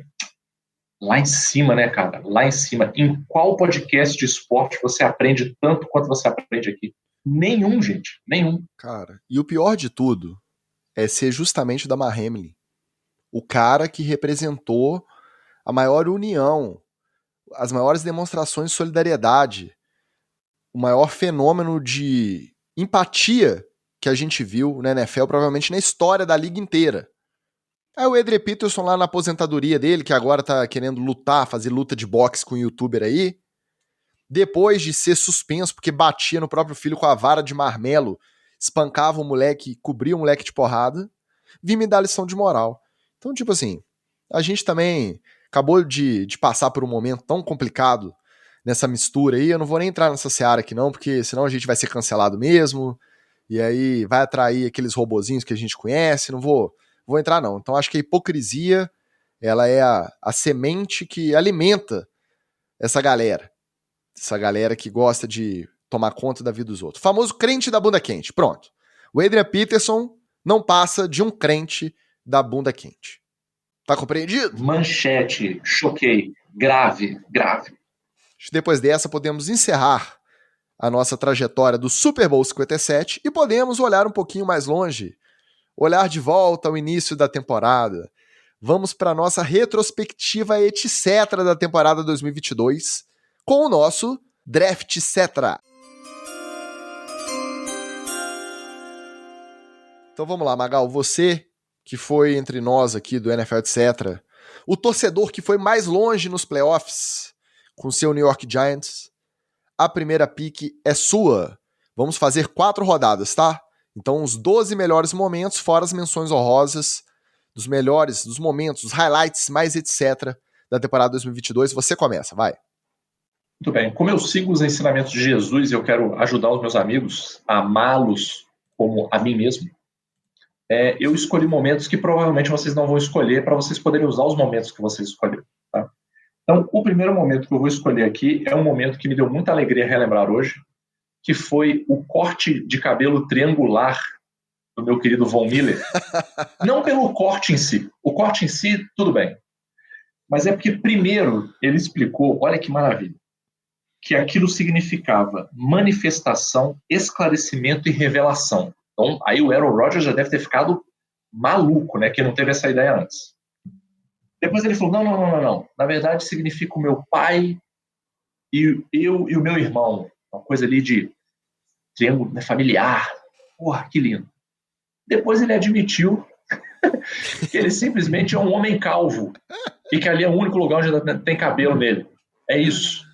Então, por essa trajetória de sucesso, esse é minha first pick de momento etc. do ano. Parabéns, cara. As lamúrias de um homem calvo. Você acertou, porque não passou na minha lista aqui, não. Mas muito bem lembrado, cara. Muito bem lembrado. Parabéns. Vai, Wallace, faz a pick 2, eu vou ficar por último. Eu vou emendar quando o Magal foi a revelação do Aaron Rodgers sobre a ayahuasca, de que ele consumiu e que ainda sentiu os efeitos e contou como é que eram os efeitos, e nunca se sabe quando é que os efeitos voltam na cabeça daquele homeopata desgraçado. Para voltar, o efeito tem que passar. Então a gente acredita que não passou totalmente, aquela coisa que fica constantemente ali, aquela onda errada do chá de fita da ayahuasca dele ali. Ó, meu primeiro pick não tem como. A recuperação do Damar. Depois que a gente passou ali, naquele Monday Night, o jogo interrompido, o atendimento dentro de campo, eu lembro, e foram só 2 dias, mas agora olhando em perspectiva, parece que foram 2 semanas. Qualquer folguinha que eu tinha no trabalho, eu ficava na NFL Network, no link ao vivo, e tava o Andrew Siciliano lá com um repórter na porta do hospital em Cincinnati, e sem novidade, e sem quadro, e sem boletim médico, e nada. E aí 3 dias depois, ó, tá estável, diminuíram a sedação, está respondendo a estímulo, depois mais um dia desentubaram, já fez uma vídeo com o pessoal dos Bills antes do jogo contra os Patriots, uma semana depois foi transferido para Buffalo e 2 dias depois já estava até no CT. Então, essa fase, esse momento, essa semana entre a lesão e a certeza de que por mais que não voltasse a jogar, mas de que ele não corria mais risco de morte, que ia ficar tudo bem. Pra mim, o momento mais marcante, assim, etc, mas não é também, porque foi uma coisa que mexeu muito com a gente, não tem como minha primeira pick não ser a recuperação do Damar. Segue, Magal. Muito bem. Vim aqui para minha segunda pick. Eu fiquei em dúvida, cara, mas considerando que hoje a gente teve a notícia de que o Derek Carr realmente saiu dos Raiders, né, eu vou lembrar que nós descobrimos que o Derek Carr era o QB filha da puta que o Tom Brady xingou sem querer dizer quem era. Esse ciclo, esse arco se fechou. E a gente descobriu, então o Brady chamou o Derek Carr de filha da puta. E agora fica a minha pergunta para o Brady. Você aposentou, o Derek Carr saiu do Raiders. Já não tem mais o problema que tinha antes. E aí, vai ficar aposentado? Não vai? A areia lá da praia vai perder o seu valor? A areia da praia. Boa, boa. Segundo pick, Wally. Então, eu vou ter que... eu vou mesclando aqui meus picks com o meu time. Meu time deu vários momentos, etc. Mas um dos highlights foi o Mike Gesicki tentando dançar ao fazer touchdown. Branco não pode dançar. Branco tem que, no máximo, bater peitinho com o outro cara e acabou. Filho. Porque foi desastrosa a participação de Mike Gesicki. Foi vergonhosa. Eu senti vergonha no sofá de casa. Infelizmente. O Gesicki vou dar umas aulas pra mim. E o Adam Thielen disputaram a pior dancinha do Greedy da temporada. Coincidentemente, os dois brancões, quadradões, gigantões, Viu? tentando fazer o Greedy ali, que depende da ginga nos quadris. Horrível, horrível. Não. Mas bem lembrado. Eu vou de mais um retorno, viu? Dessa vez o do Brian Robinson. Antes da temporada começar, a gente veio aqui e deu a notícia de que o cara tomou simplesmente 3 tiros na perna. Calouro, running back do Washington Commanders.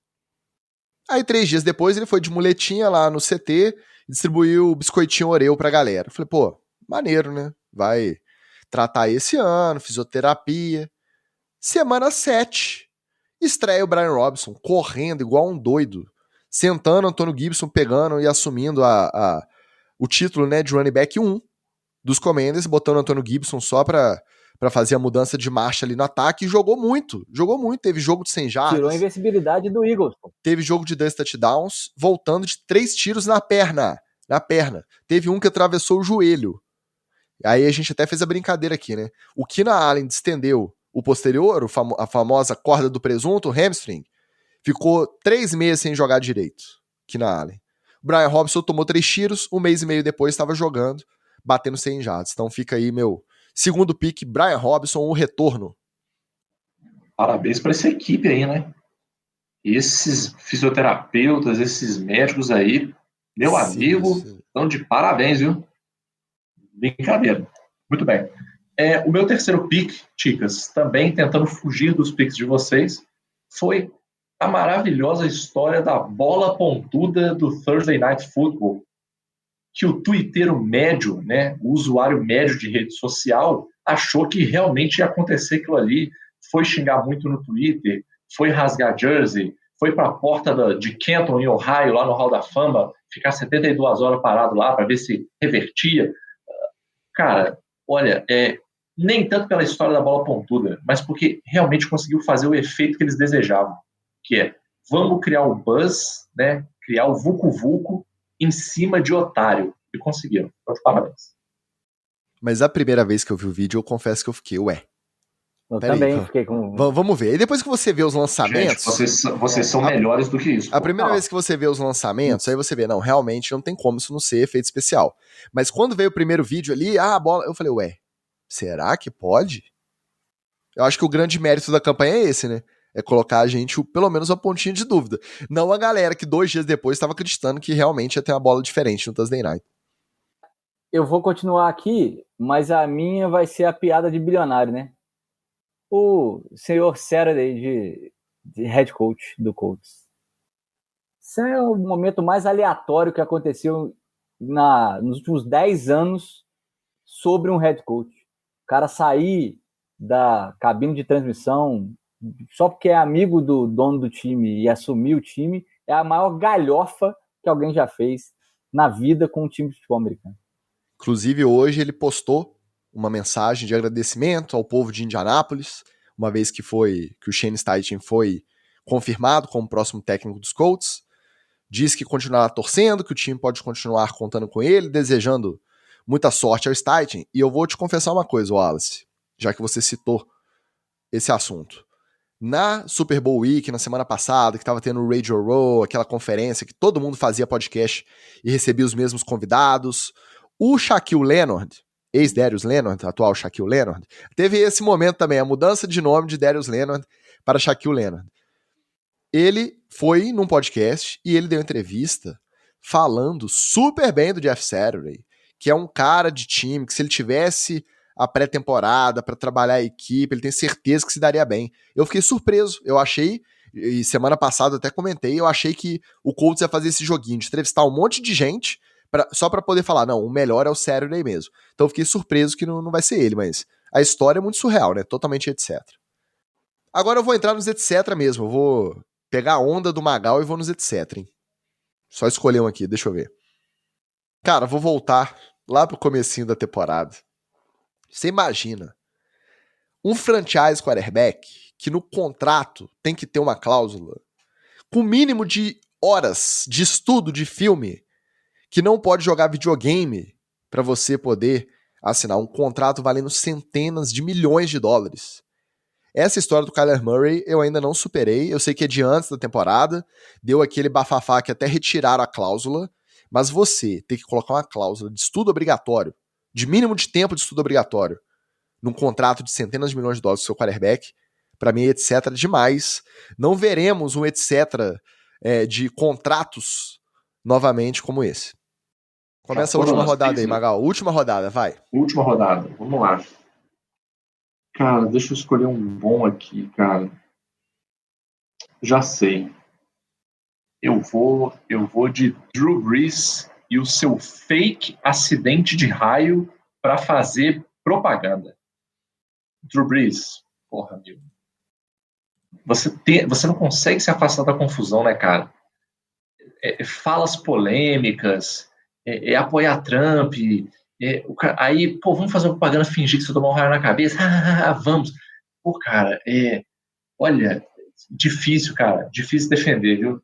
Eu gostava do Drew Brees, cara, mas o que acontece, né? Talvez seja CTE também, né, cara? Essa aí também, quando você viu a notícia de primeira, você não achou que podia ter dado ruim, não? Que era um acidente sério, cara, não? Essa eu achei. Tá, porque se eu já. Pelo nível, não. Eu achei a da bola e achei essa que tinha dado ruim, então eu achei que eu já tava muito ingênuo. Essa você também caiu. Não, pelo nível do absurdo. Eu falo assim, cara, não é possível que os caras iam inventar uma história dessa. Né? Foi do naipe daquele maluco. Eu não sei se o cara era vereador. Não é vereador, não. Eu esqueci o que o cara era. Que o cara fez igual o Ross faz no Friends, né? O cara fez a propaganda do próprio sepultamento dele, do velório, só para ver quantas pessoas iam aparecer no velório dele. Foi esse nível de maluquice, sacou? Esse nível de maluquice, cara. Então, assim, de novo, né, Tix? O cara não tem um consultor, um brother, um irmão de verdade para falar assim, ô, Drew Brees, puta ideia errada isso aí, cara.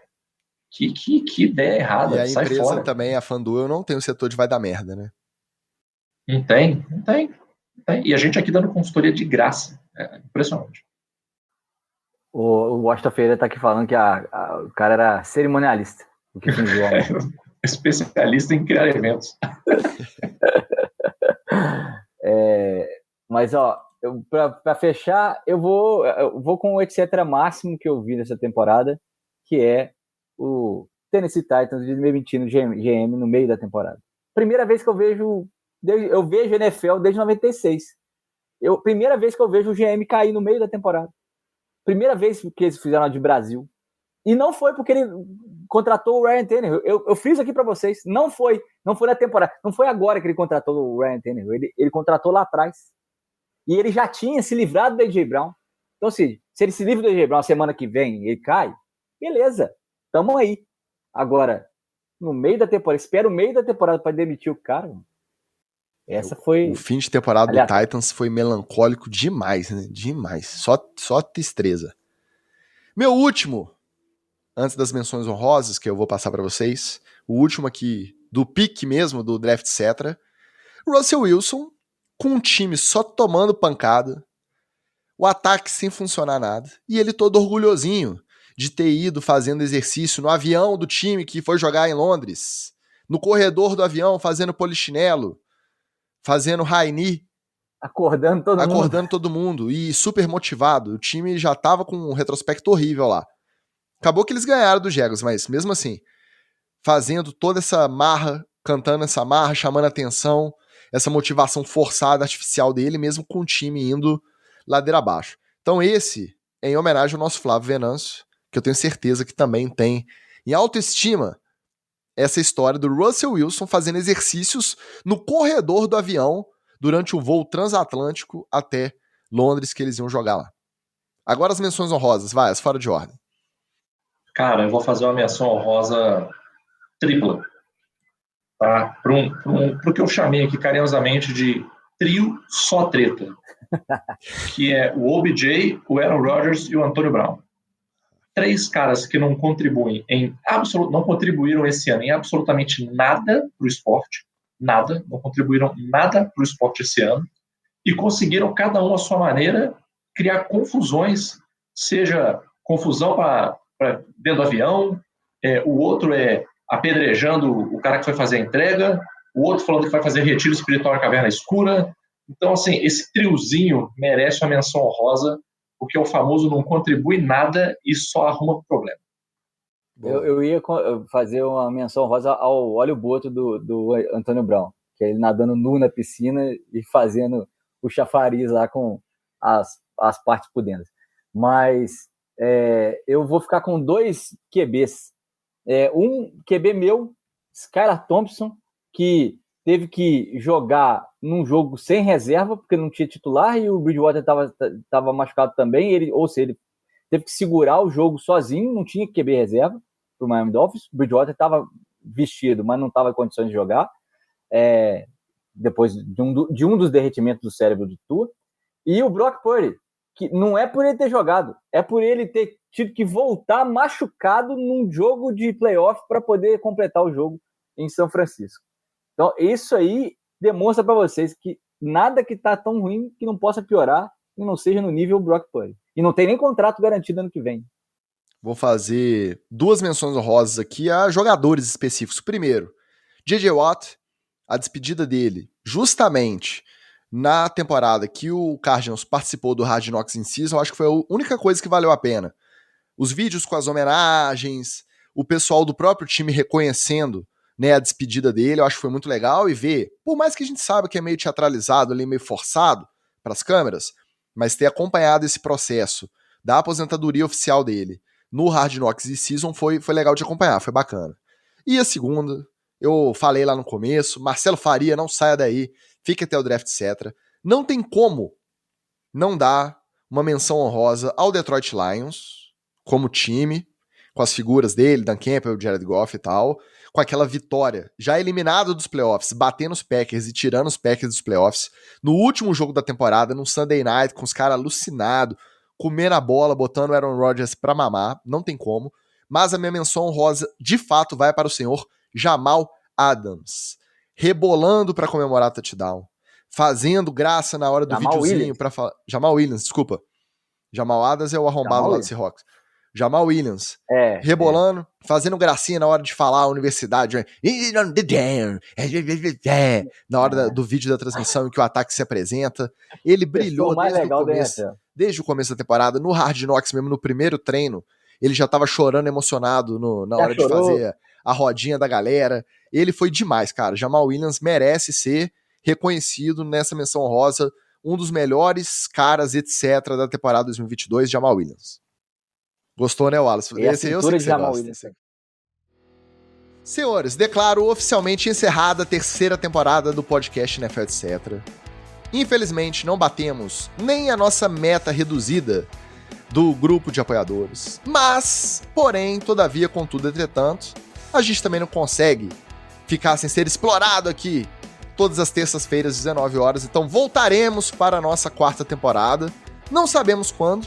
Tá, vamos tirar umas semaninhas aí para pensar, para elaborar, para discutir. Inclusive, você que ainda não faz parte, e não vou apoiar porque o podcast está de férias. Não pense assim, porque se você entrar lá no apoia.se/NFL etc, se tornar um apoiador da faixa Patrick Mahomes, a faixa que te dá direito a participar do NFL etc diretoria, você participará de uma série de enquetes, de pedidos de sugestão, coisas muito elaboradas pelo nosso psicólogo do podcast NFL etc. Você vai mandar na gente. Você vai mandar na gente. Você vai mandar na gente. Você ajudará efetivamente esse podcast a melhorar. Olha que oportunidade maravilhosa. Então não é porque a gente está de férias que a gente está morto, não. Entra lá, conversa com a gente, participe das enquetes. Quem sabe não vem um NFL etc diferente aí para a 4ª temporada. Melhorado, evoluído. Hein? E vocês, quais os planos de férias de vocês? Vocês vão entrar num cômodo escuro e ficar 4 dias pensando na vida para tomar alguma decisão ou não? Não, então, não é que a gente tá morto porque a gente tá de férias, não. A gente tá morto porque a gente tá morto mesmo. De cansaço e de idade. Mas eu vou tirar vários dias aí para poder trabalhar muito e treinar muito, porque a temporada do futebol americano tá chegando, ó. É nóis, já estou desenvolvido, agora tá na hora da fase de lapidação e entrar para dentro de campo no Campeonato Mineiro para jogar lealmente e machucar pessoas, como diz o músico. Bom, gente, eu vou aproveitar para botar os filmes em dia, né, Ticas? Eu já assisti o filme do Sean Payton. Gostou? Assisti. Tá faltando ele for Brady, hein? Se o Sean Payton não escreveu, dirigiu e produziu aquele filme, eu sou uma estátua da liberdade. Tá. Ele só não botou o nome, cara. Aquilo ali é uma história de redenção de um pobre técnico injustamente acusado pelos vilões da NFL e que em uma cidadezinha do interior encontra na força e na inocência de cada morador e de cada jogador a base que ele precisava para encontrar sua redenção. Olha... E um contrato milionário, né? Na TV. Meu amigo. Tá? Mas é um bom divertimento, tá? Considerando aí que nós vamos ter domingos livres, né? É um bom divertimento. O 84 Brady eu ainda não vi, estou esperando sair no Piratão, quer dizer, eu estou esperando sair no cinema, e aí eu assistirei assim que estiver disponível no Piratão, quer dizer, se já viu no cinema. Piratão é como a gente chama o cinema aqui do lado. É gíria para cinema. Gíria para cinema aqui em Juiz de Fora, a gente costuma falar, vamos no Piratão ali ver um filme e tal, é só o cinema, tá? Mas basicamente isso, Chicos, eu tô me dar uma descansada, né? Descansada da cabeça, né? Porque o corpo vai ser massacrado no Campeonato Mineiro, né? E aí quando a gente estiver voltando para a temporada da NFL, vai ter a primeira divisão do Campeonato Brasileiro, que aí só Jesus vai saber o que vai ser de mim e do Wallace. Talvez a gente tenha que funcionar num sistema de escala. O Jesus é jaqueta do Damaré. Eu vou no outro, porque tá disponível aqui toda semana vai ser uma coisa bastante difícil de fazer. E aí eu vou dar uma recomendação então, ao contrário das do Magal, que são duvidosas, né, de gosto duvidoso. Que isso? Você que gosta de NFL, história de um time, não tem nada a ver, é imparcial e jornalística aqui minha recomendação, tá? Estreou na ESPN o 30 for 30, a série de documentários da ESPN, do time campeão de Baltimore no ano 2000, Bullies of Baltimore.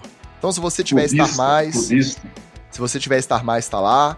Se você não tiver na grade da ESPN, só pesquisar aí na grade da sua IPTV, não, da sua Sky, ou Claro TV, né, do seu box, não pode mais, da sua operadora de TV por assinatura, pesquisa lá Bullies of Baltimore, uma história muito bacana do time, que era o time mais renegado aí, que ganhou na base da defesa, porque os dois quarterbacks, tanto que começou o ano, quanto que acabou o ano, eram ruins, muito ruins, então a defesa salvou e levou o time ao Super Bowl. Uma defesa que com 5 anos de franquia criou uma identidade aí que se mantém até hoje, de ser essa coisa da defesa de Baltimore. Recomendo fortemente, quem gosta de NFL, torça para qual time torcer, vale a pena você assistir.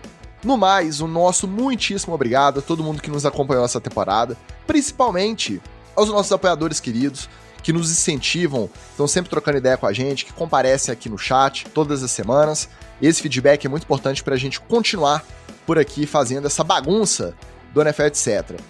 Aquele forte abraço para o Maestro Diego, responsável pelas nossas trilhas, para a Patrícia, responsável pelas nossas vitrines, e também pela minha ausência enquanto eu estou pautando, ou gravando, ou editando esse podcast. Vale também para a Sara e para a Carol Zitia, que também suportam essas duas malas integrantes aqui do podcast comigo.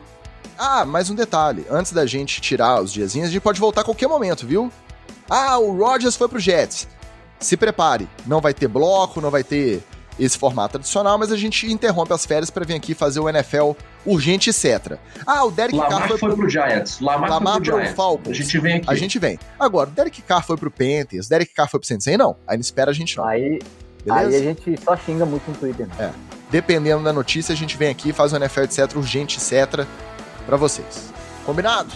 No mais, obrigado pelo play, um abraço e valeu! Valeu, gente! Beijo!